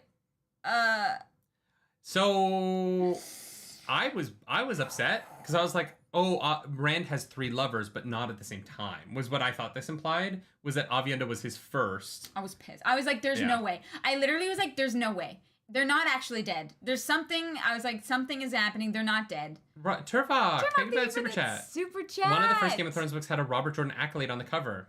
Yeah, they're friends, right? Yeah. Or they obviously were. They knew one another. But they were close. Yeah. Which is really cool. And George R. R. Martin wrote on the cover of one of these books. Yes. Yes. Well, and you know, he wrote an incredible blurb about. There's like on the back, it's like quotes from George R. R. Martin or whatever. Well, of course, now you would put his name on the book. Yeah. Because he's one of the most well-known authors in the world. Totally. But for not writing books. Yeah. Is there an author more famous for not finishing a series than George R. R. Martin? Probably not. Because like Patrick Rothfuss also hasn't finished a series, but he's not as famous for it as George R. R. Martin. No, people know George R. R. Martin. Yeah. Yeah. So yeah, I was under the impression that the one power can't heal people from death, and so at this point I'm like, oh, they're dead. Like Mat is dead. I refused. You refused, yeah. I was like, there's no way. Yeah. I was like, we went to go get snacks. I was like, no, there's no way. Something's gonna happen. There's absolutely no way. Yeah. And so yeah, Rand goes to chase Asmodean, or not Asmodean, Rahvin, and they step through a portal hole into Tel'aran'rhiod. No. Rand opens a gateway to the throne room. Yeah. And Rahvin's just like sitting there, and they start fighting in the real world first. Yeah, they do. So they're fighting, and Rahvin is killing his own men trying to get to Rand. Yeah. And so Rand is like chasing him through the real world, and then Rahvin goes through that. Then and this is what I was talking about before we started the show. Is this makes the fight with Ishamael in Tyr so much cooler, because I was like, what is happening? How is there water and all this stuff? Like, is this all the one power? No, they fought in Tel'aran'rhiod in Tyr. Oh, yeah, I couldn't figure out why you like... Because that's why Rand... Because in that book, when they were fighting, I was like, what? How did they go into a different world without people in it to fight in? It reminded me of the Mirror World from Doctor Strange, the movie. Yes. But it is Tel'aran'rhiod. I just didn't know that you could like walk into Tel'aran'rhiod if you were just like powerful enough. And if you like knew how to open that kind of gateway. Yeah. Until Amis obviously tells Nynaeve and Elayne on the boat. I guess we should have mentioned that moment, because they're like, oh yeah, you can come here while you're awake. Well, we kind of knew that from before. Yeah, but like it was just so cool. And this whole fight sequence where they're channeling crazy amounts of power at one another, just like destroying things, killing people while they're still around people. And like Rahvin is like trying to turn Rand into like a puppy. Yeah. Yep. But we don't get to stick with this fight. Well, we cut away. We got some really cool mechanics first, where like Rand is so smart. Yeah. Big brain Rand. Where he realizes he starts fading and becoming Lews Therin. Yeah. And he's like, what is happening right? He's like, no, I am Rand al'Thor. And he realizes that he is able to like manipulate the things that are in this world. Yeah. Big brain Rand right there. And and that like realization, how it was written, I think was really cool, really cleverly done. And yeah, they like the air becomes like water. Yeah. He gets like bitten by these fish. Which also happened against Ishamael. Oh yeah. The air became water, and then all air disappeared, and all water disappeared, and he was in a void. Yeah. So like there's some clear ties between the abilities used in the Ishamael fight and the abilities used in this fight, which I liked. Yeah. If Rand had been less smart, Rahvin would have won. Oh, 100%, Rahvin would have gotten him. But we cut away to just a casual conversation between Nynaeve and Siuan. Yeah. They're learning about Tel'aran'rhiod. Yeah. Casual, no big deal, until Nynaeve thinks that she sees a face in a window and snatches the thing off of Siuan to make her wake up. Well, first we learned that Nynaeve is really like struggling because she feels like she's failing to break down the block on the one power. Yes, I actually think that is worth mentioning. They do assign someone to help her break down that block. Yeah, Theodrin. Right?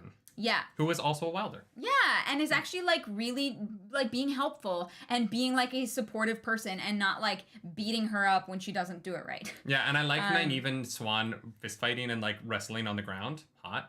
Oh yeah, I forgot they got into a fist fight. And it's in the fist fight on the ground that Nynaeve is like, was that a face? And so Moghedien, because she thinks that they're not paying attention, she slips a little bit. Yeah. Mm-hmm. And so Nynaeve, rips the ring off of Siuan. Mm-hmm. And she flees. Yeah. She's like goes to a place where she thinks that no one will be able to find her because they wouldn't like associate her with it. Orchidea, thank you for that super chat. Thank you for that super chat. Rand didn't understand what was happening during the fight in Tyr either. You start to look at earlier events differently now. Yeah, for sure. 1,000%. And I love those connections. So Nynaeve goes to a place that Moghedien wouldn't know. Yeah. Because it was before Samara. Yeah. And Moghedien still follows her there. And she's like, I got you. And Nynaeve was like, this is it. She's like, but I thought you liked running errands for Elayne. I was like... Yeah, Moghedien fucks up. You gave yourself away, bruh.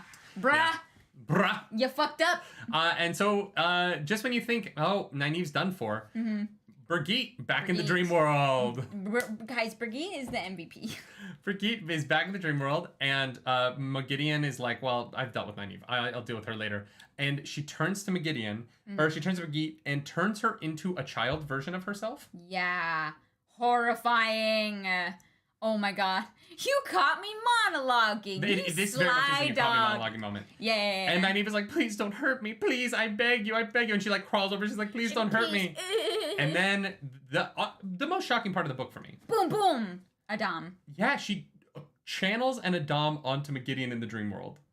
Like, I never would have thought that Megideon or that Nynaeve would do that, right? Like, it just seems like, and it just shows how desperate she is that she would do this thing that she desperately doesn't want to do to anyone. Yeah. It's only her worst enemy in like the most desperate of moments. And I just, man, it was 2:00 in the morning, you guys. I was on the couch downstairs with a cup of peppermint tea. I was like vibrating. Yeah. This moment, because I have not enjoyed Nynaeve's storyline in this book. I've said it over these chapters. Mm-hmm. And yet this moment, I was like, blew me away. Mm-hmm. I like chills up my body, vibrating inside my body. The putting the Adam, her being willing to use this thing that she thinks is the most vile. She can't even look at one. Yeah. But she uses it because she has to. Yeah. I was like, this is. Yeah. Oh my god! It like just. Oh, I could feel my chest in a way that you very few stories get those feelings from you. Mm-hmm. But they earned this moment so hard, and I just think it was brilliant. Yeah. Ashandare, thank you for that super chat. What impact do you think Matt's boots had on the prophecies from the doorways and the dreams? We're going to have to talk about that next week, because I don't know. I'm not sure. I might have to go back and reread some sections. But probably... thank you for the super chat. It probably doesn't satisfy the prophecies because it didn't happen. Yeah, I don't know. Yeah. Sam B, thank you as well for that super chat. Sam B, with Matt, Avi, and Asmo in the Balefire Void, Nynaeve almost killed them when she BBQ'd Rahvin. It's true.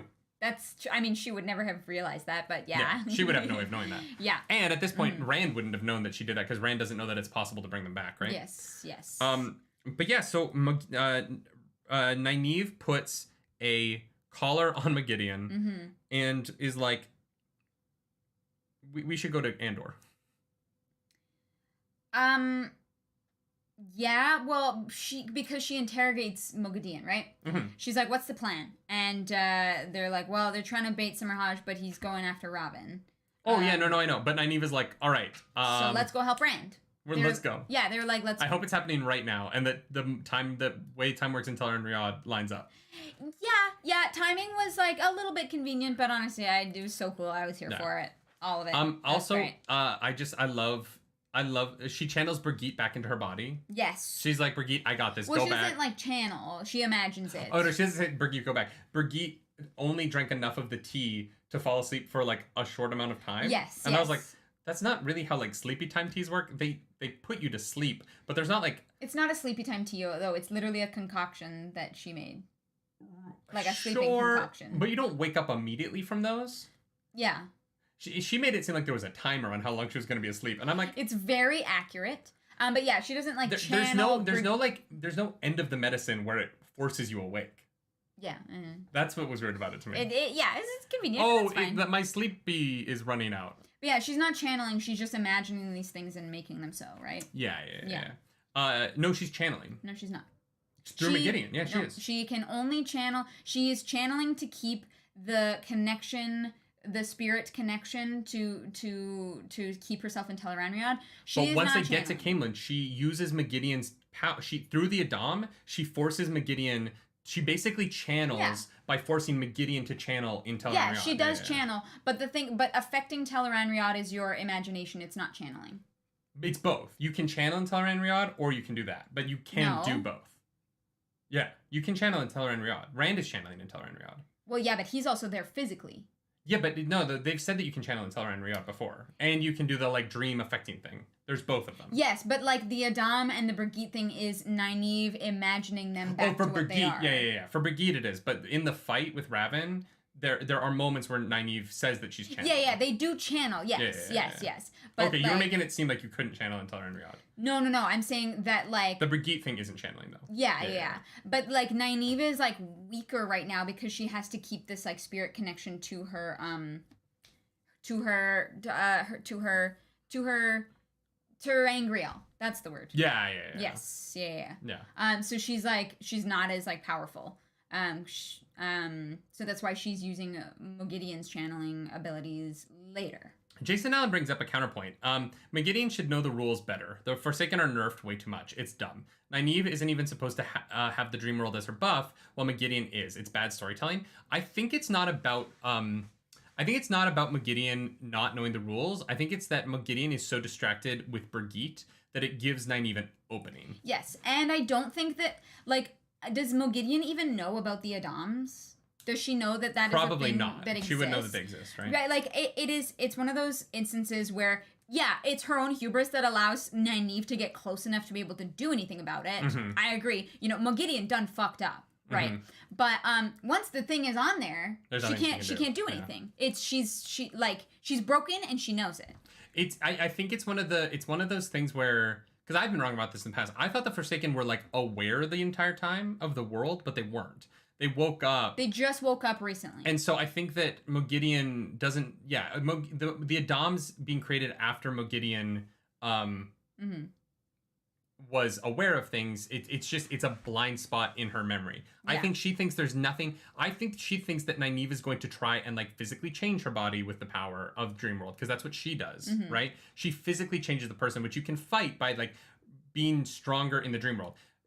She is stronger than Nynaeve in the Dream World. So if Nynaeve had attacked who she was, she would have been able to shove Nynaeve off easily, right? It would have been nothing. She would have been like, no, I'm a Gideon. You cannot do this to me. Yeah. But because Nynaeve went up and put something around her neck, it's a different thing, right? And so she's distracted with Brigitte, and Nynaeve doesn't try and affect her physically. She just creates something. Yes. And Moghedien doesn't know until it's too late that the thing she creates around her is dangerous to her. Yeah. And I think that's the only reason she gets the upper hand in this 1 second. Yes. But all she needs is 1 second. Yes, it was a moment, and Nynaeve won in that moment. She played into what Moghedien wanted. She was begging, you know, she like groveled herself, and Moghedien was enjoying it too much. She got cocky, and once that thing is there, Moghedien can't do anything about it. She can't blink without Nynaeve saying so, you know?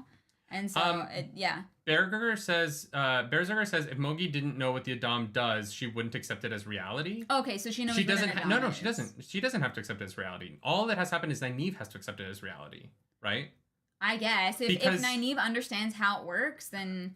But because the Adam links, she says that they say that the Adam links their connection to the one power. Yeah. And so, I don't think Mogi has to know what's going on in order for it to work. Mm-hmm. Yeah. Yeah. Okay. So they get to Cairhien, and there's balefire holes in the walls, and Mogi's like, "Oh no, this is bad. Mm-hmm. We have to leave. Rahvin will kill me. He does not care. Rahvin will destroy me here." And so, it's it's crazy. This fight, I don't know how to like talk through it because it's just these epic moments, but this is one of the coolest fights I've ever read.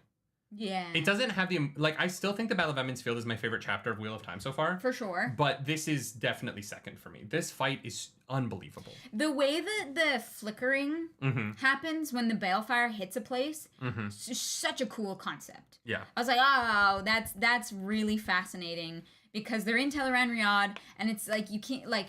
The Teleran Riyadh usually just heals itself, but it's flickering back and forth now because it's confused. Like, that was very cool. And Nynaeve, like, Moghedien going to Nynaeve and being like, they're here in the flesh, it's different, they have different rules. Yes. I hope we get more info on that because I'm super interested in it. No, 100%. I think that it was really cool, all of the in the flesh stuff. The true fear in Moghedien at what was going on was so cool. Yeah, she is broken. Yeah, the in the flesh speech was crazy. Yeah. And so so Rahvin, they fight and they're destroying things and they're just going at it. And sometimes the walls are like reforming the way that Teleran Riyadh does, but sometimes they're not. Sometimes they're not. Because Rand is so powerful. Yeah, and he's just whipping balefire around like crazy. Pew, pew. And so Rand goes down to the garden, and he feels the residue of a gateway. So he goes to check it out to see if he can like follow Rahvin, and it's a trap. And he suddenly starts to like be turned into, I thought it was a puppy because he has like paws, and I'm like, Rahvin would make him something like harmless. Yeah. And so I just started blasting. Yeah, literally though. That is one of the greatest memes. Thank you, Danny DeVito. Yeah. So much. I love you with all of my heart. Balefire fire hose. Oh my god, yeah. Yeah, basically, just everywhere, spewing everywhere. And Rand, yeah. Rand is throwing around Balefire the way that Harry Potter throws around Stupefies. No, you mean Expelliarmus. Expelliarmus, that's the joke one. I was trying to make. I got you, don't worry. No, that's so sad. I got you, it's all good. Guys, I haven't read Harry Potter in a while. There's a reason for that. I might never again. But probably won't. Yeah, sad. I thought Rand was turning into a werewolf since he roared. I don't think Rahvin would turn him into something dangerous, right? Yeah. I feel like Rahvin would want to make him weak. I mean, I think Rahvin was just trying to turn him into something that did not have any connection to the power, right? To like cut it off. So it's like, whatever. He was turning him into an animal. I didn't really understand why turning him into an animal would disconnect him from the power. Because wolves can't channel, puppies can't channel. But he's still Rand. But he's not anymore, though, right? Like that's the thing is they have this like mental battle thing. Rahvin is into pet play. Oh my god. Yeah. Only humans can channel. Okay. Yeah. People are voting for a bear. Bear is cute. Bear's cute. I guess. I would love if he had a little bow tie and a little green hat and he was Yogi Bear. Oh. Rahvin was really obsessed with Yogi Bear cartoons, and so he turns Rat into Yogi Bear. So I love that Rand is like, all right, I got one bullet left before I fully turn. So he like fires Balefire into one of the random windows. And Nynaeve shows up, surprise, is like, oh, yep, that's Rahvin. Takes every iota of power that she can possibly. No, Rand doesn't shoot it into a random window. Yeah. No, Rand is like fucked. And then Nynaeve sets a room on fire, and Rand shoots into that window. Oh, I thought that the one that she saw right before she. No, it's not it. No. Right. No. Yep. Yes, You're right. Because he changes back immediately. He shoots a random one. Yeah. Shoots a random one. Yes. Yeah. And then Nynaeve lights the room on fire, and Rahvin is like burned, and one of his eyes is milky, and like he gets fucking ruined. This moment, please do it practically. Rafe Judkins, please hire the prosthetic studio and don't do the CGI. It's not going to look good. Do this practically. Melt a real like latex face for this. I'm begging you, because this moment deserves to look fucking rad. And if you do it with CGI, it's going to be fine. Do this practically. Yes, There's so many cool face melting techniques for film. Please. And it's such a quick moment too. That it doesn't even need to be long, right? So just go for it. No, it needs to be long because he's still channeling at Rand and at Nynaeve.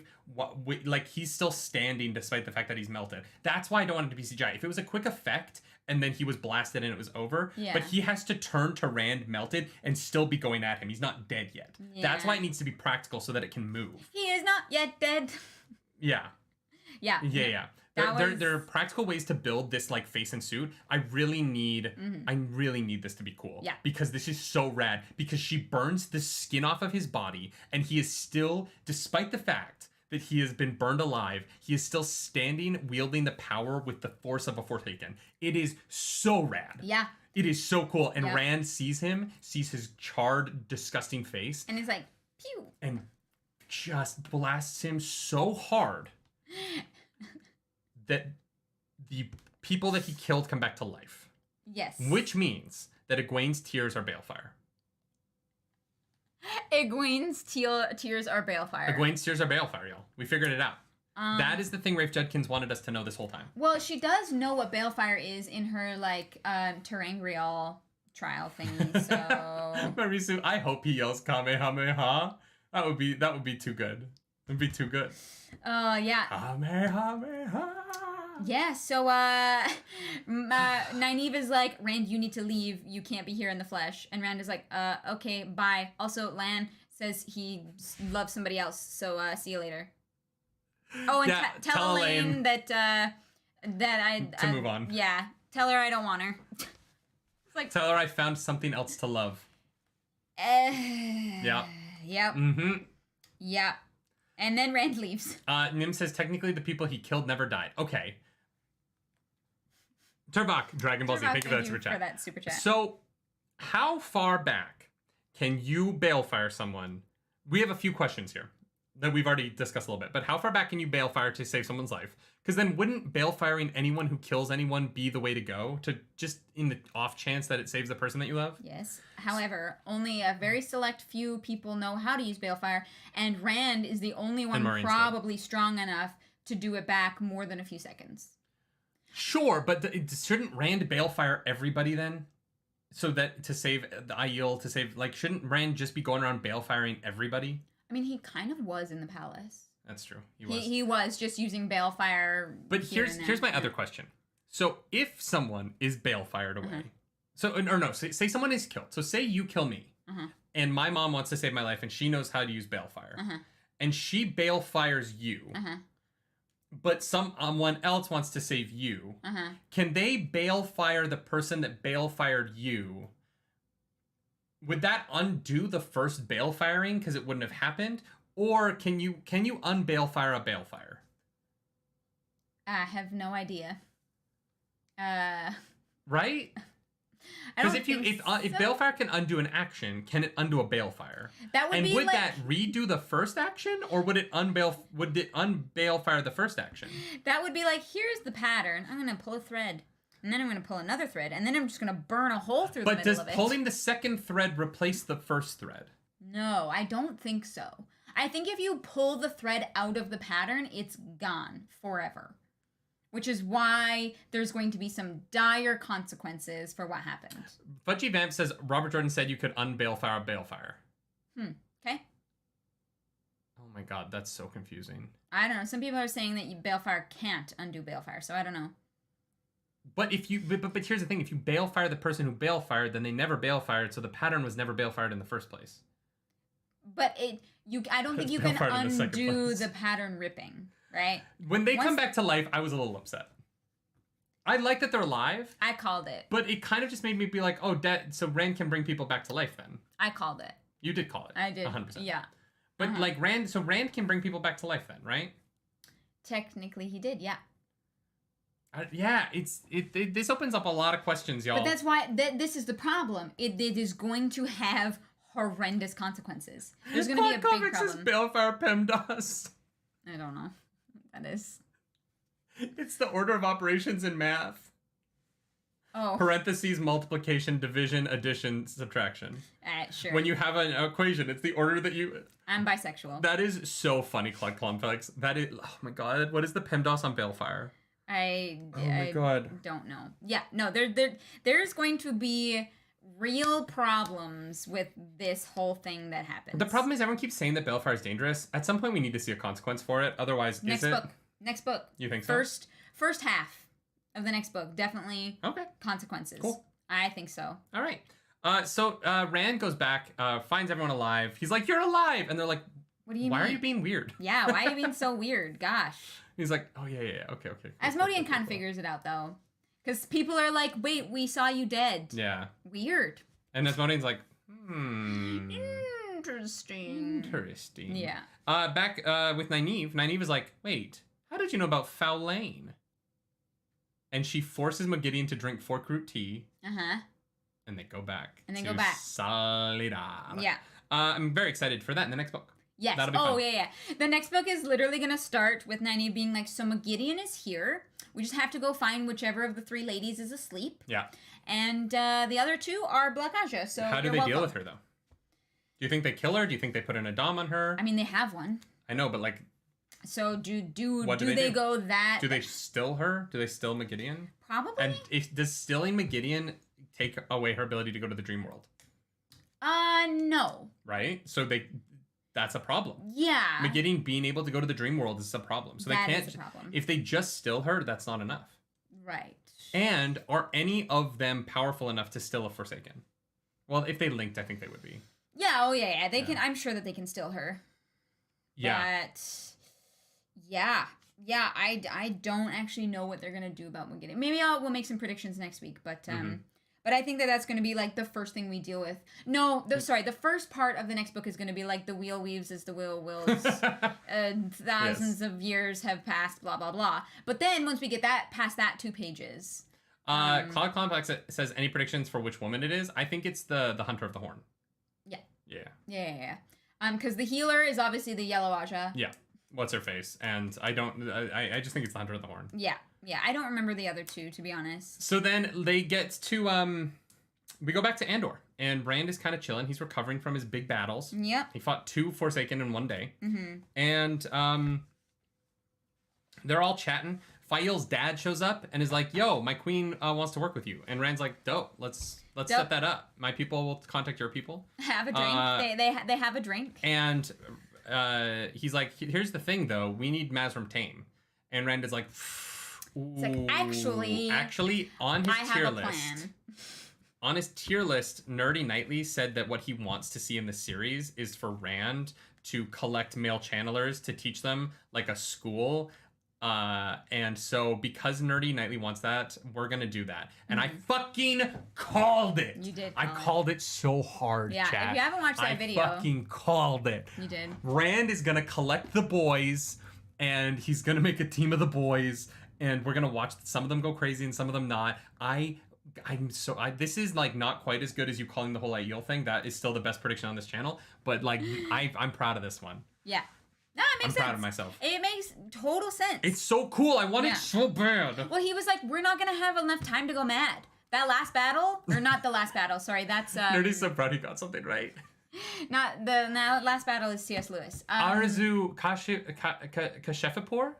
Arizu Kashefapur? I hope I got that right. Super chat. There are too many variables to Balefire. I think whether you can Balefire depends on the variable. Strength, duration, effects of Taviran, not Taviran, and how much of the pattern has been burned away. Yeah, it's one of those things where it's... How much of the pattern is a big one, yeah. Yeah, we probably are never going to know. But thank you for that super chat. Thank you so much for that super chat. That's incredibly kind of you. Proud of you. Jason Allen... Yes, I'm proud of that I got something right. You guys comment every week. You come in here, you go on the Discord, and you talk about how Clarus is always right and how about I'm a fucking idiot. And you're right, I am a fucking idiot, all right? And I know that she's more attractive than I see the comments. I see the like, oh yeah, it's the princess and the ogre. I get it. Oh yeah, it's the beauty and the schlub. I saw that comment too. I know y'all think that I'm a hideous beast, but I'm right this time, and I feel fucking great about it. Okay? I know she's more attractive than I am. You don't have to comment it on every video. Or the comments are like, wow, she's really attractive. The guy's all right. Or the like reply comments are like, oh, and Nerdy's attractive too. I hear them all. I see them all. I get it, okay? Nerdy did play Shrek.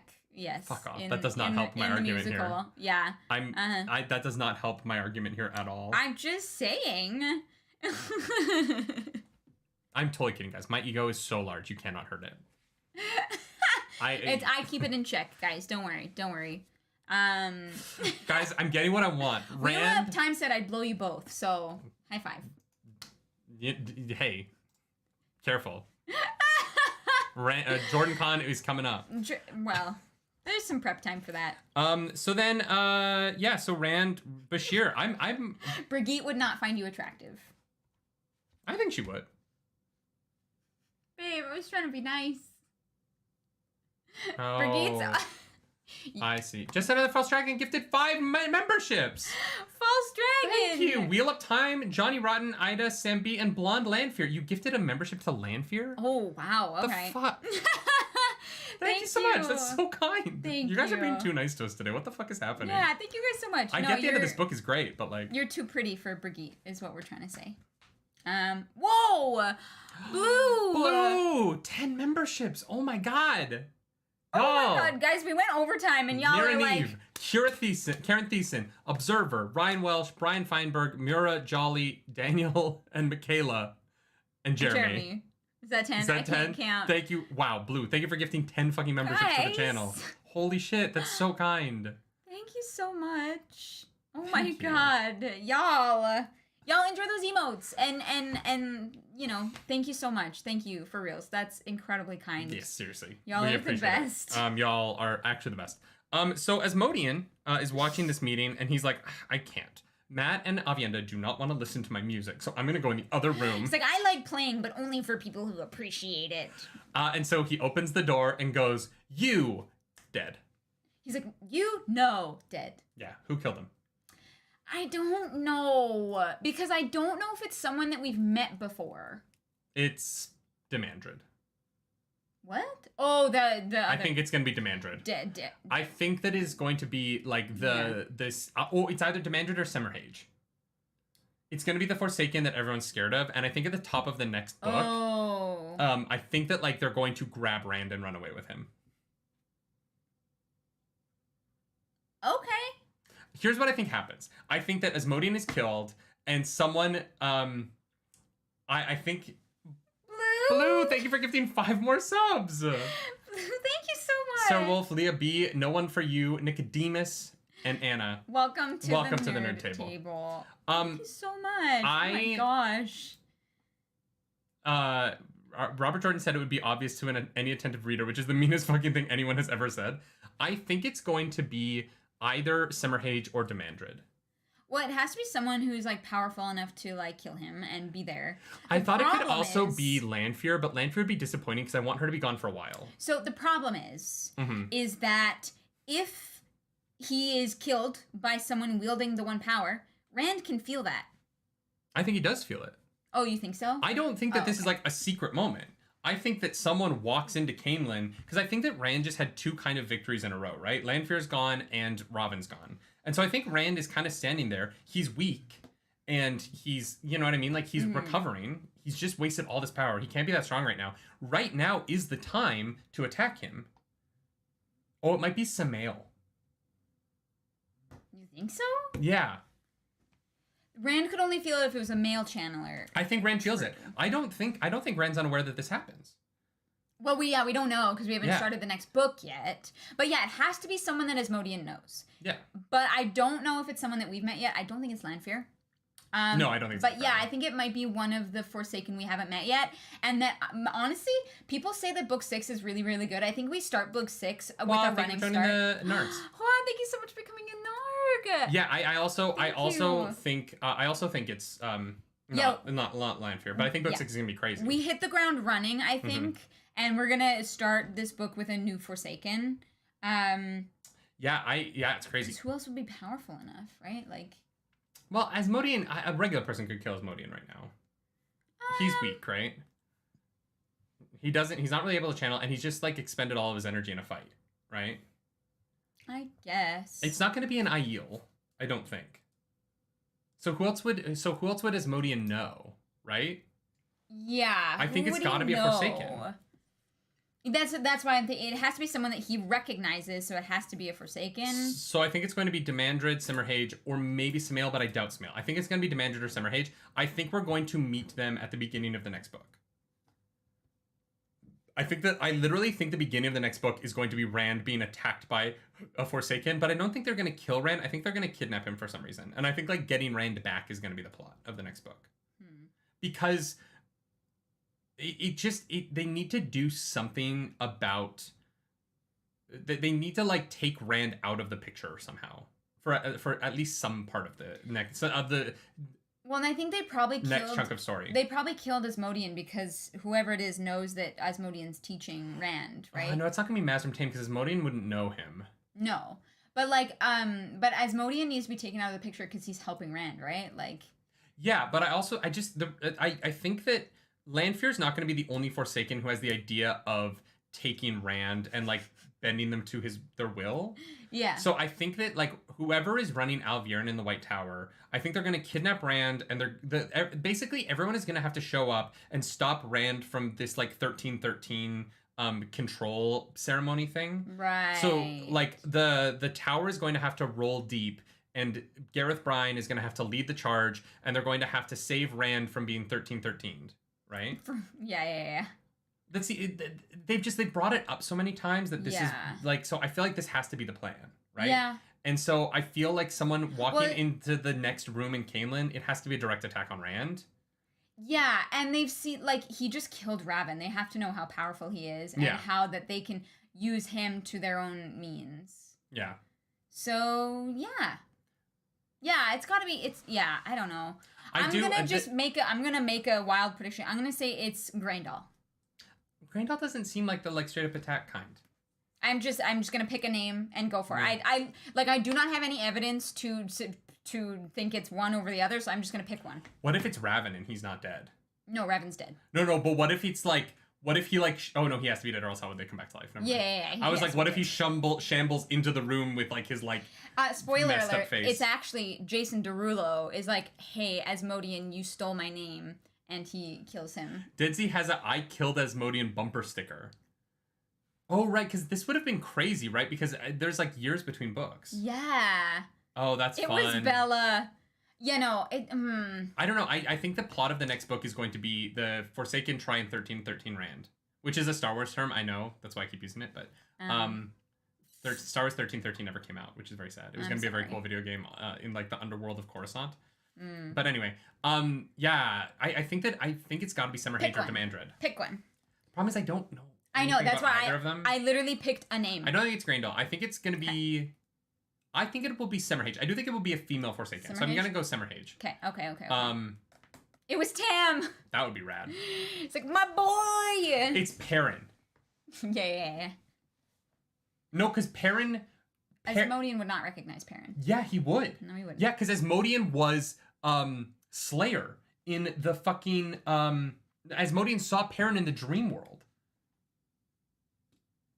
Why would Perrin... And didn't Perrin see Asmodean? No, I'm thinking about something else. Wait, is Asmodean Slayer? No, he's not. I got the two confused, because, Rand saw Asmodean outside of Ruidian, but that wasn't Slayer. I'm getting two things confused. It's not Perrin. Okay. No. It's Pevin back from the dead. Chuck Testa. Yeah, I don't know, y'all. Aviendha's not a good guess. Aviendha was in the room that he left. Yeah, Aviendha was in that other room. No, I don't know. Nynaeve saw Asmo, and Nynaeve did see Asmo, but Nynaeve isn't going to be in Cairhien. That's why I'm just picking a random name, is because I feel like I legitimately do not have enough information to know. So I'm going to go with Graendal, because why not? We're going to find out in 2 weeks. Yeah. Y'all, there's one last section before we get to our finales here. Morgase is going to join the White Cloaks. How do you feel about it? Wait, she's joining the White Cloaks? Yeah. What do you mean? The tension between Morgase and Talonvor is growing because they need to fuck. And so... I don't know, I almost think that he's a dark friend. Aren't they riding into where the White Cloak country? I don't. I Was I wrong? Did I ever take the wrong notes? I don't know. But I think that he's a dark friend. Talonvor? Yeah. I don't think so. I think he helped... because I think he helped why would he Morgase escape, because it gave Rand the motivation, like him thinking that she's dead. But killing her would do the same thing. I guess. Letting Rahvin kill her would do the same thing. I don't really understand why. He's sus to me. That's all I'm gonna say. He's fucking sus. They're headed to Amadicia to join the White Cloaks. Oh, yeah. Okay. She needs allies, and she thinks the only place she'll find them is in Amadicia. So yeah. Oh, did you not catch that? No. But... So what do you think of Morgase joining the White Cloaks? Terrible idea. Yeah. Terrible, very no good idea. I think we need Elayne here ASAP. It makes sense that she would do that because she fell out with the White Tower before. Yes. So it makes sense that she wouldn't go to the White Tower for help because she doesn't like them anymore because of what happened with her daughter. So it makes sense that she would go there. I just I want to like Morgase, and I don't want her to go with the White Cloaks. I don't like the White Cloaks. Do you know? Glad. I kind of like Galad. Do you know if she knows that Galad is a White Cloak? Oh, she wouldn't. No, she wouldn't know if Galad's a White Cloak. He might have written to her. She could go see her boy. My boy. I don't know. Yeah. Yeah. Padden Fane could have killed Asmodean. Padden Fane. I didn't even think about Padden Fane. How would Asmodean know who Padden Fane is? Well, he was a dark friend. Yeah, but he's been to Shia Ghul. Yeah, while the Forsaken were asleep. They've only recently come out, right? Ooh, I think Padden Fane's possible. Maybe. I think Padden Fane is possible. The Dark Friend socials, yeah. I don't know. Galad isn't her boy, not biologically, but I feel like it would still be nice to see him. Yeah. Yeah. I don't think she hates Galad. Yeah. She might think he's a little shit, but he is, so. Yeah, sometimes. Yeah, no, he would know Padden Fane. Padden Fane is such a good pull. Where was Padden Fane last we saw? In the White Tower. Yeah. That's not that far from Cairhien. Yeah, I don't know. Ooh, wow, that would be fun. I like the idea that it's Padden Fane. And we start off with an actual Rand Padden Fane. Yeah. Stuff, that would be fun. Because here's the thing about Padden Fane. He hates everyone, but yeah. It also could be him and Rand could end up working together. No, I don't They're both anti-Dark One. If Padden Fane can convince Rand of that. No, but Padden Fane has this weird compulsion against Rand and that he needs to get rid of. Right, but I'm saying that Rand... I'm saying that like Padan Fain could use Rand first. If Padan Fain sees enough use for Rand, I think that he would lie to Rand to use him and then betray him later. Maybe. But Padan Fain trying to earn Rand's trust because he needs something from him is super interesting to me. Maybe. I don't know. We will find out. Oh. We will find out. Slickjack says Galad is Morgase's stepson. Galad is the firstborn of Tigraine. Oh, totally. But yeah. I have 2 stepsisters, and I love them as much as my brothers, my blood brothers, right? Yeah. Not blood brothers, but like. I think Morgase probably sees him as her son. My stepsisters. Yeah. So I don't know, and maybe that's just my family. I have a decent relationship with my stepsisters. I love my stepdad. Wow. No, I love them. They know I love them.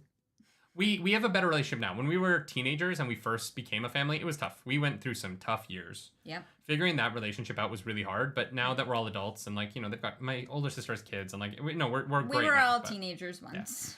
Yeah. Snape killed Asmodean. Yeah. Snape. Yeah. Snape. Severus Snape. Dumbledore. All right. That's the end of the book. Yeah.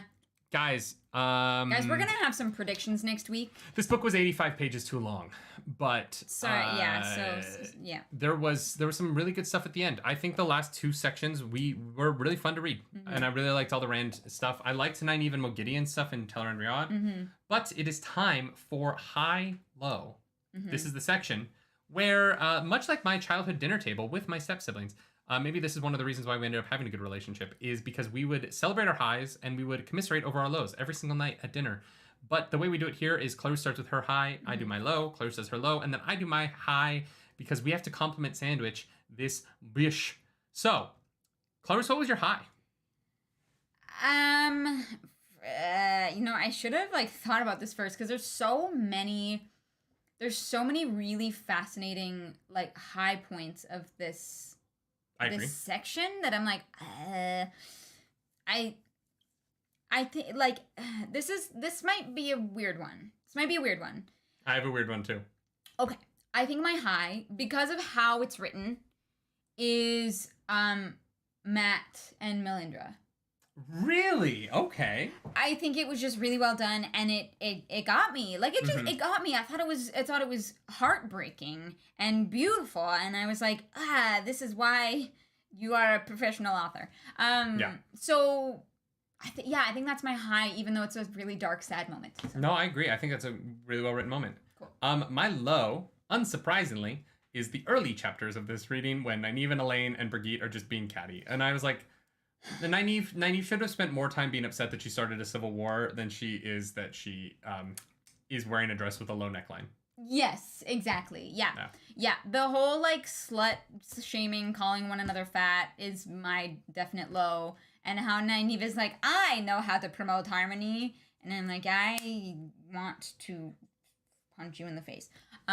That's also my low. Kevin Stevenson, thank you for that super chat. Thank you for the super chat. Hey, I'm not a new Narg. I'm a returning Narg. I've been a Narg since day 2. I've enjoyed hearing your predictions and how close and far off you are at the same time. Oh, Kevin, well, thank you for being here since day 2. Thank you for being here. Oh my gosh. We enjoy having you all here. So it means a lot. It's been a crazy 7 months, y'all. 8 months, depending on whether or not you were here for the show stuff. Yeah.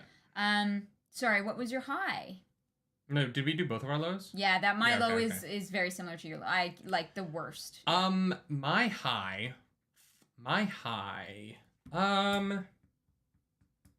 You know what? I want to say it's the fight, because it is one of the coolest fights I've ever read. Okay. But it is tough because it is almost tied with how incredibly beautiful I thought the scene between Rand and Sulin was in the spear breaking. Good call. It's hard because I genuinely I think that the fight between Rahvin and Rand is one of the coolest things I've ever read. It made me love the Ishamael fight from earlier more. Reading that fight makes previous fights on a reread cooler, which is so fun. So it's tough because that is such a high, but also the Sulin, I that is going to be my high. The fight between Rahvin and Rand is my high, but I want to give an honorary runner-up to the Sulin scene. Yeah. Because that fucking Sulin scene is just it's so well written. Incredible. Yeah. Guys, feel free to share your highs and lows in the chat and as well in the Discord. Yeah. If you want to come join us over in the Discord, there is a spoiler section and a non-spoiler section. So if you guys want to talk about how ridiculous our predictions are, you can take that to spoilers. We also have a questions channel. So next week is the full book recap for all 900 pages of this. So if there's topics that you want us to touch on, if you have question for us, leave it in that channel. No spoilers. We do have mods going through that channel to make sure that that nothing is spoiled for us. But please, please, please come check out the Discord. Continue our Wheel of Time chats. And I do actually have one thing. It was kind of brought up in the chat somewhere, and I would love to know people's interest in this. So if this sounds like something that you want to see, when we're done streaming, leave a comment on the video, a permanent comment on the video, saying, I don't know, what's the word?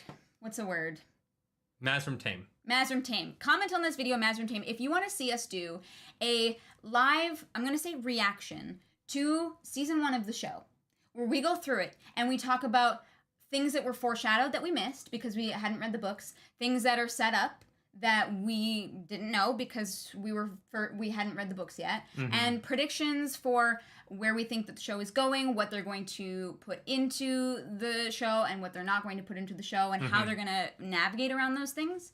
I had kind of thought that we would do that closer to season 2, when the search algorithm would benefit us a little bit more. Yeah. I don't think we'll do that now. Yeah. But if it's something that you're interested in watching, when we're done streaming, leave a comment on the video so that we know that people will be into that kind of thing.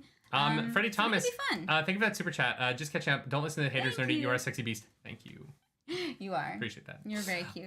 No, I do think that because of the YouTube algorithm, it would be better for us to do that when people are searching for stuff about the show more. Yeah, for sure. I think that Rings of Power is going to suck up a lot of the fantasy oxygen for the next couple months. Oh, for sure. Yeah, this would be a series that even if we filmed it around this time, we would put out closer to season 2 of the show as like a build-up for it. I think we should film it as close as we can to when we put it out, because the books will influence. Well, and people will know how far we are in the books at that point, and they'll expect us to have certain knowledge. All right, good call. Yeah. Fair enough. Yeah. Yeah. But yeah, I hear what you're saying, though. And thank you for all the Mass from Tames. Thank you for that super chat.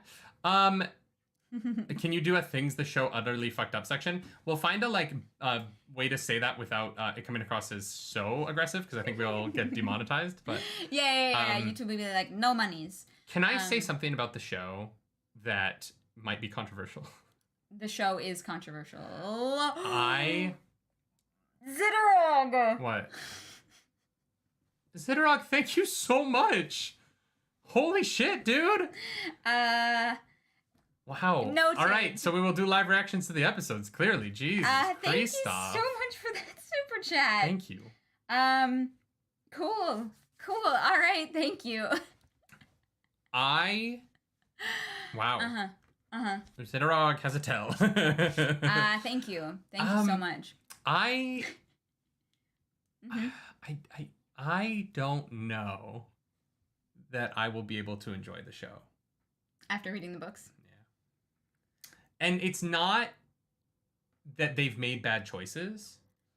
It is that having read the books, I don't see how you adapt this into live action. It's not that the show is bad. It is that I genuinely do not see how you make...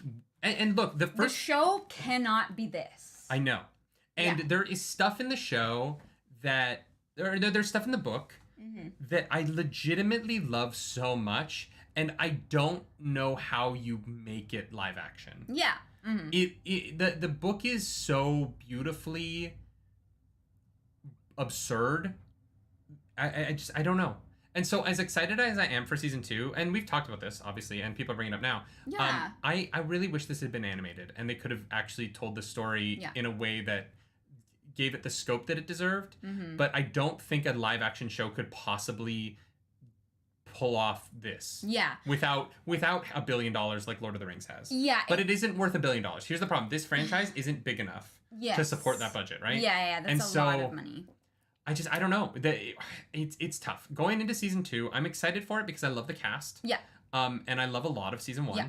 but there is stuff that like is not going to be there, and setting myself up to not be disappointed when it isn't there is going to be hard. It's going to be hard, especially the show brought us so much joy. Oh yeah. The finale may be excluded, you know, and we've talked about it. You can go watch those videos. We're not going to just repeat that. But the thing that I do want to acknowledge is that is how much joy the show did bring me, even despite its faults and whatever. And I think it's going to be a challenge for us to be able to separate because they're not the same, guys. It's impossible. They're not the same. This is different than what the Wheel of Time will be as a show. And yes, they're called the same thing. But they will never even be in the same wheelhouse. But the further we get into the books, the more I almost am like, why did they even try? Like, who read this and thought that they could adapt it? I could make that a series. Yeah. Although someone said they would watch the show if you were the showrunner. I wouldn't do it live action, though. Yeah. I would do it animated. I would do it huge. Unless you had all the money in the world and all the time in the world. No, even then I wouldn't. Because I don't think that you could... It would be too long. It would be too arduous. Yeah. It would be so hard to adapt this. Even more so than Game of Thrones. Even more than Lord of the Rings. This is a harder adaptation than Lord of the Rings. Yes. Adaptation than Lord of the Rings. Yes. I would do it animated. I would assemble an incredible voice cast. And I would bring in animators who really could done it. The show is the story that Tom tells. Yeah, it's interesting. It's this book in particular has really... push this. I've been thinking about the show a lot going through this book because we got that like first teasery thing and I don't know. It's just I there's gonna be things in this book that I want to see in live action that I know they can't do, and I'm trying to like get ready for that. Yes. So that I don't go into season 2 and be a curmudgeon, because I don't want to be a curmudgeon. No. A lot of people are working really hard to make something, and what they're gonna make is probably going to be very cool, and I'm gonna find a lot of joy in it. But it's not gonna be this. But it's not gonna be this. Because how? Because how? How would you do it? Yeah. How could you possibly like? The scope of the fights is there are 100,000 Aiel. You know what I mean? Like how could you possibly pull that off? Yeah. And that's not me being mean to Rafe Judkins. I'm not a book cloak. It's how do how do you do that? Especially on a budget, right? And I don't know. If they have $80 million for season 2, I don't know how you possibly pull this off. Yeah. And I didn't think that at the end of book 1 because it didn't seem this big. But Yes, in book 1, it was still a smaller scale. Dragon Snacks, thank you so much for that super chat. You're right. The show is a bonus. It's an extra. It is the Kelvin timeline of the Wheel of Time. Yeah. It is not the Wheel of Time, and that is what it is, and that's okay. We just have to accept that. I'm excited for season 2 for so many reasons. I want more Daniel Henney on my screen. I love him. Yes. But I just don't know. Yeah. I don't know. Y'all, before we get into Smut Corner, I want to bring up a couple things. First of all, if you do leave a review, leave 5 stars on our podcast around the internet. If you have an iPhone, just go quickly do it. It's one tap. It helps us out more than you could possibly know. We have a lot of people listening to the podcast feed. Thank you to all of you who are doing that as well. I know that the show's really about the live show in some ways, but I want you to know how much we want this to be for everyone, and podcast listeners. And those ratings are those people as well. And those downloads, they count and they help. So the reviews are huge. We will keep reading them. We'll make TikToks out of your reviews and stuff like that. It's gonna be a lot of fun. Oh yes, we made a nerdy wordy Instagram account and TikTok account and Twitter where we're going to just be sharing like silly book club, Wheel of Time things, and so I hope you guys enjoy those. That's at Nerdy Wordy Book Club on TikTok and Instagram, and at Nerdy Wordy Book on Twitter because it's too long. It's too long. Okay. Hold your fire. Thank you so much for that super chat. And that's always how I felt about a possible show. I was excited and hopeful before season 1, but it's so hard to divorce my feelings from both the books. It is tough. Yeah, tough. I absolutely acknowledge that. Yeah. And I think that like our show, because we're gonna do a live reaction that we will post as a video, but we'll also do we'll do a reaction that'll be posted as a video for season 2. We'll also do the live show on Friday morning. Yeah. So we'll be doing both. I think that a lot of our show is going to be talking through our feelings about adaptation. It's going to be an interesting exercise. Yeah. Now that we've read the books. Kyle, thank you for that super duper chat. Kyle Franson, totally random, but I just found out Kenny Loggins' show at Hollywood Bowl tonight has been postponed. Can Nerdy please do Footloose? You got this. You remember Tonight I gotta cut loose, footloose. Kick off your Sunday shoes, please, Louise. Pull me off of my knees. Jack, get back. Come on before we crack. Lose your blues. Everybody cut Footloose. All right, there you go, Kyle Fritz. That's for you. Copyright strike. Whatever. What? Take my money. Take my money. Please Kenny don't. Loggins. Please don't take our money. No, but here's the thing. I've made a lot of money doing Footloose. Thank you, Kenny Loggins. Thank Kenny Loggins. So before we go, I just want to remind you all that this podcast is brought to you by Audible. Audible is a service in which you can listen to people read because you're a nerd.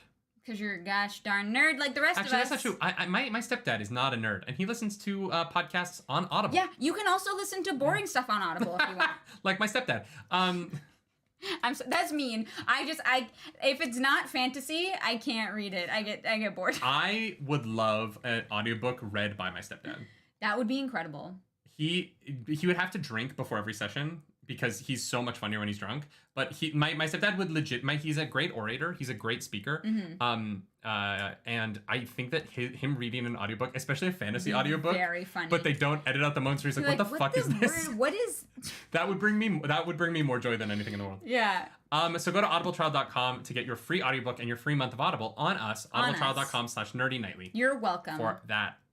Which means it's time for Smut Corner. Smut! We need like a Smut Corner theme song. Like Smut Corner, Canada. Why read about sex anywhere else? Ding. Where would you add? Min and Elayne practicing on each other because they're both marrying Rahvin. That is the ultimate Smut Corner. They're like, hey, we gotta share this boy, so let's make sure that like we know what we're doing when we get there. Yeah. You tell me what I like. You tell me what you like. I tell you what I like, and we'll figure it out. It'll be a good time. Yeah. I also think that like that all the time that Siuan is not polishing Gareth's brand shoes. She's certainly polishing. She's dreaming about him. She's dreaming about polishing. Siuan wants Gareth Bryan in a way that like isn't going to be in the show because polishing silver. I don't know. She seems very into him in a way I did not expect. Oh yeah. She's here for it. Because in Tel'aran'rhiod, her dress becomes super like sexy when she thinks about him. Her clothes are just like popping here and there and everywhere. Well, she's new to it. Nynaeve was the same way once upon a time. Yeah. I'm trying to think of other places. It's tough because there's not a lot of like sexiness in this. Oh, Rand is like, Aviendha, you're alive. And they immediately start fornicating. In the middle of the street, all the Aiel are watching. Everyone's like, Matt's like, this is weird. And the Aiel are like, this is not weird. No, this the is Aiel normal. give direction. They're like, actually, this is what you're going to want to do. The Aiel take off their clothes and put them underneath so that they have like a soft bed to do it on. So their knees don't get all cut up? Yeah. That's nice. Yeah. No, I think that's... you know what? I think that Moiraine and Lanfear, they go through that portal, they're by themselves, and Moraine's like, I think we're stuck here. So, there's nothing else to do. Do you want to just... How do you want to pass the time? Moraine's like, look, you're hot. I'm a lesbian. Can I eat you out? It's like, what if No, Moiraine is like, what if I, like, call myself Luce Theron? I can be Ileana! Ileana! Does that turn you on, Lanfear? Ileana! Lanfear's like, no, I fucking hate that girl. Moiraine is into the role play. She's like, yeah, I am Luce Theron. Grasp my oath, Ron. On a mountain. No, they definitely get into some... mountain? What was that? You are, for a bisexual, you do not know how to turn a woman on. I'm terrible at flirting. You know this. You bring up Ileana, the woman that she lost Luce Theron to, and then you say, I'm a mountain, and you put your arms like... I'm great at flirting. You're really not. I'm good at picking up people at the bar or whatever place. No. I love you. I know. You're not good at flirting. I have some strengths and I have some weaknesses. And flirting is definitely a weakness of mine. Not your strength, babe. I don't know. I'm pretty sure that Moiraine and Lanfear definitely got busy. Although Minfear is still a headcanon that I have in my head that No, I'm on Min and Elayne now. Minlane. That's so funny. Oh, man. That is so funny. Yeah, that's it, guys. We went a little bit over time today. Yeah, this is our first 3-hour episode. Are you surprised? No. I'm not surprised considering the content. No. But thank you so much for joining us. Thank you, this guys. is going to be the end of the show. We have to go to Anime North. Yeah. Ooh, actually, y'all, we're going to drop a link in chat. Oh, I was literally going to drop the Discord link. What were you going to drop? No, I'm going to drop your video.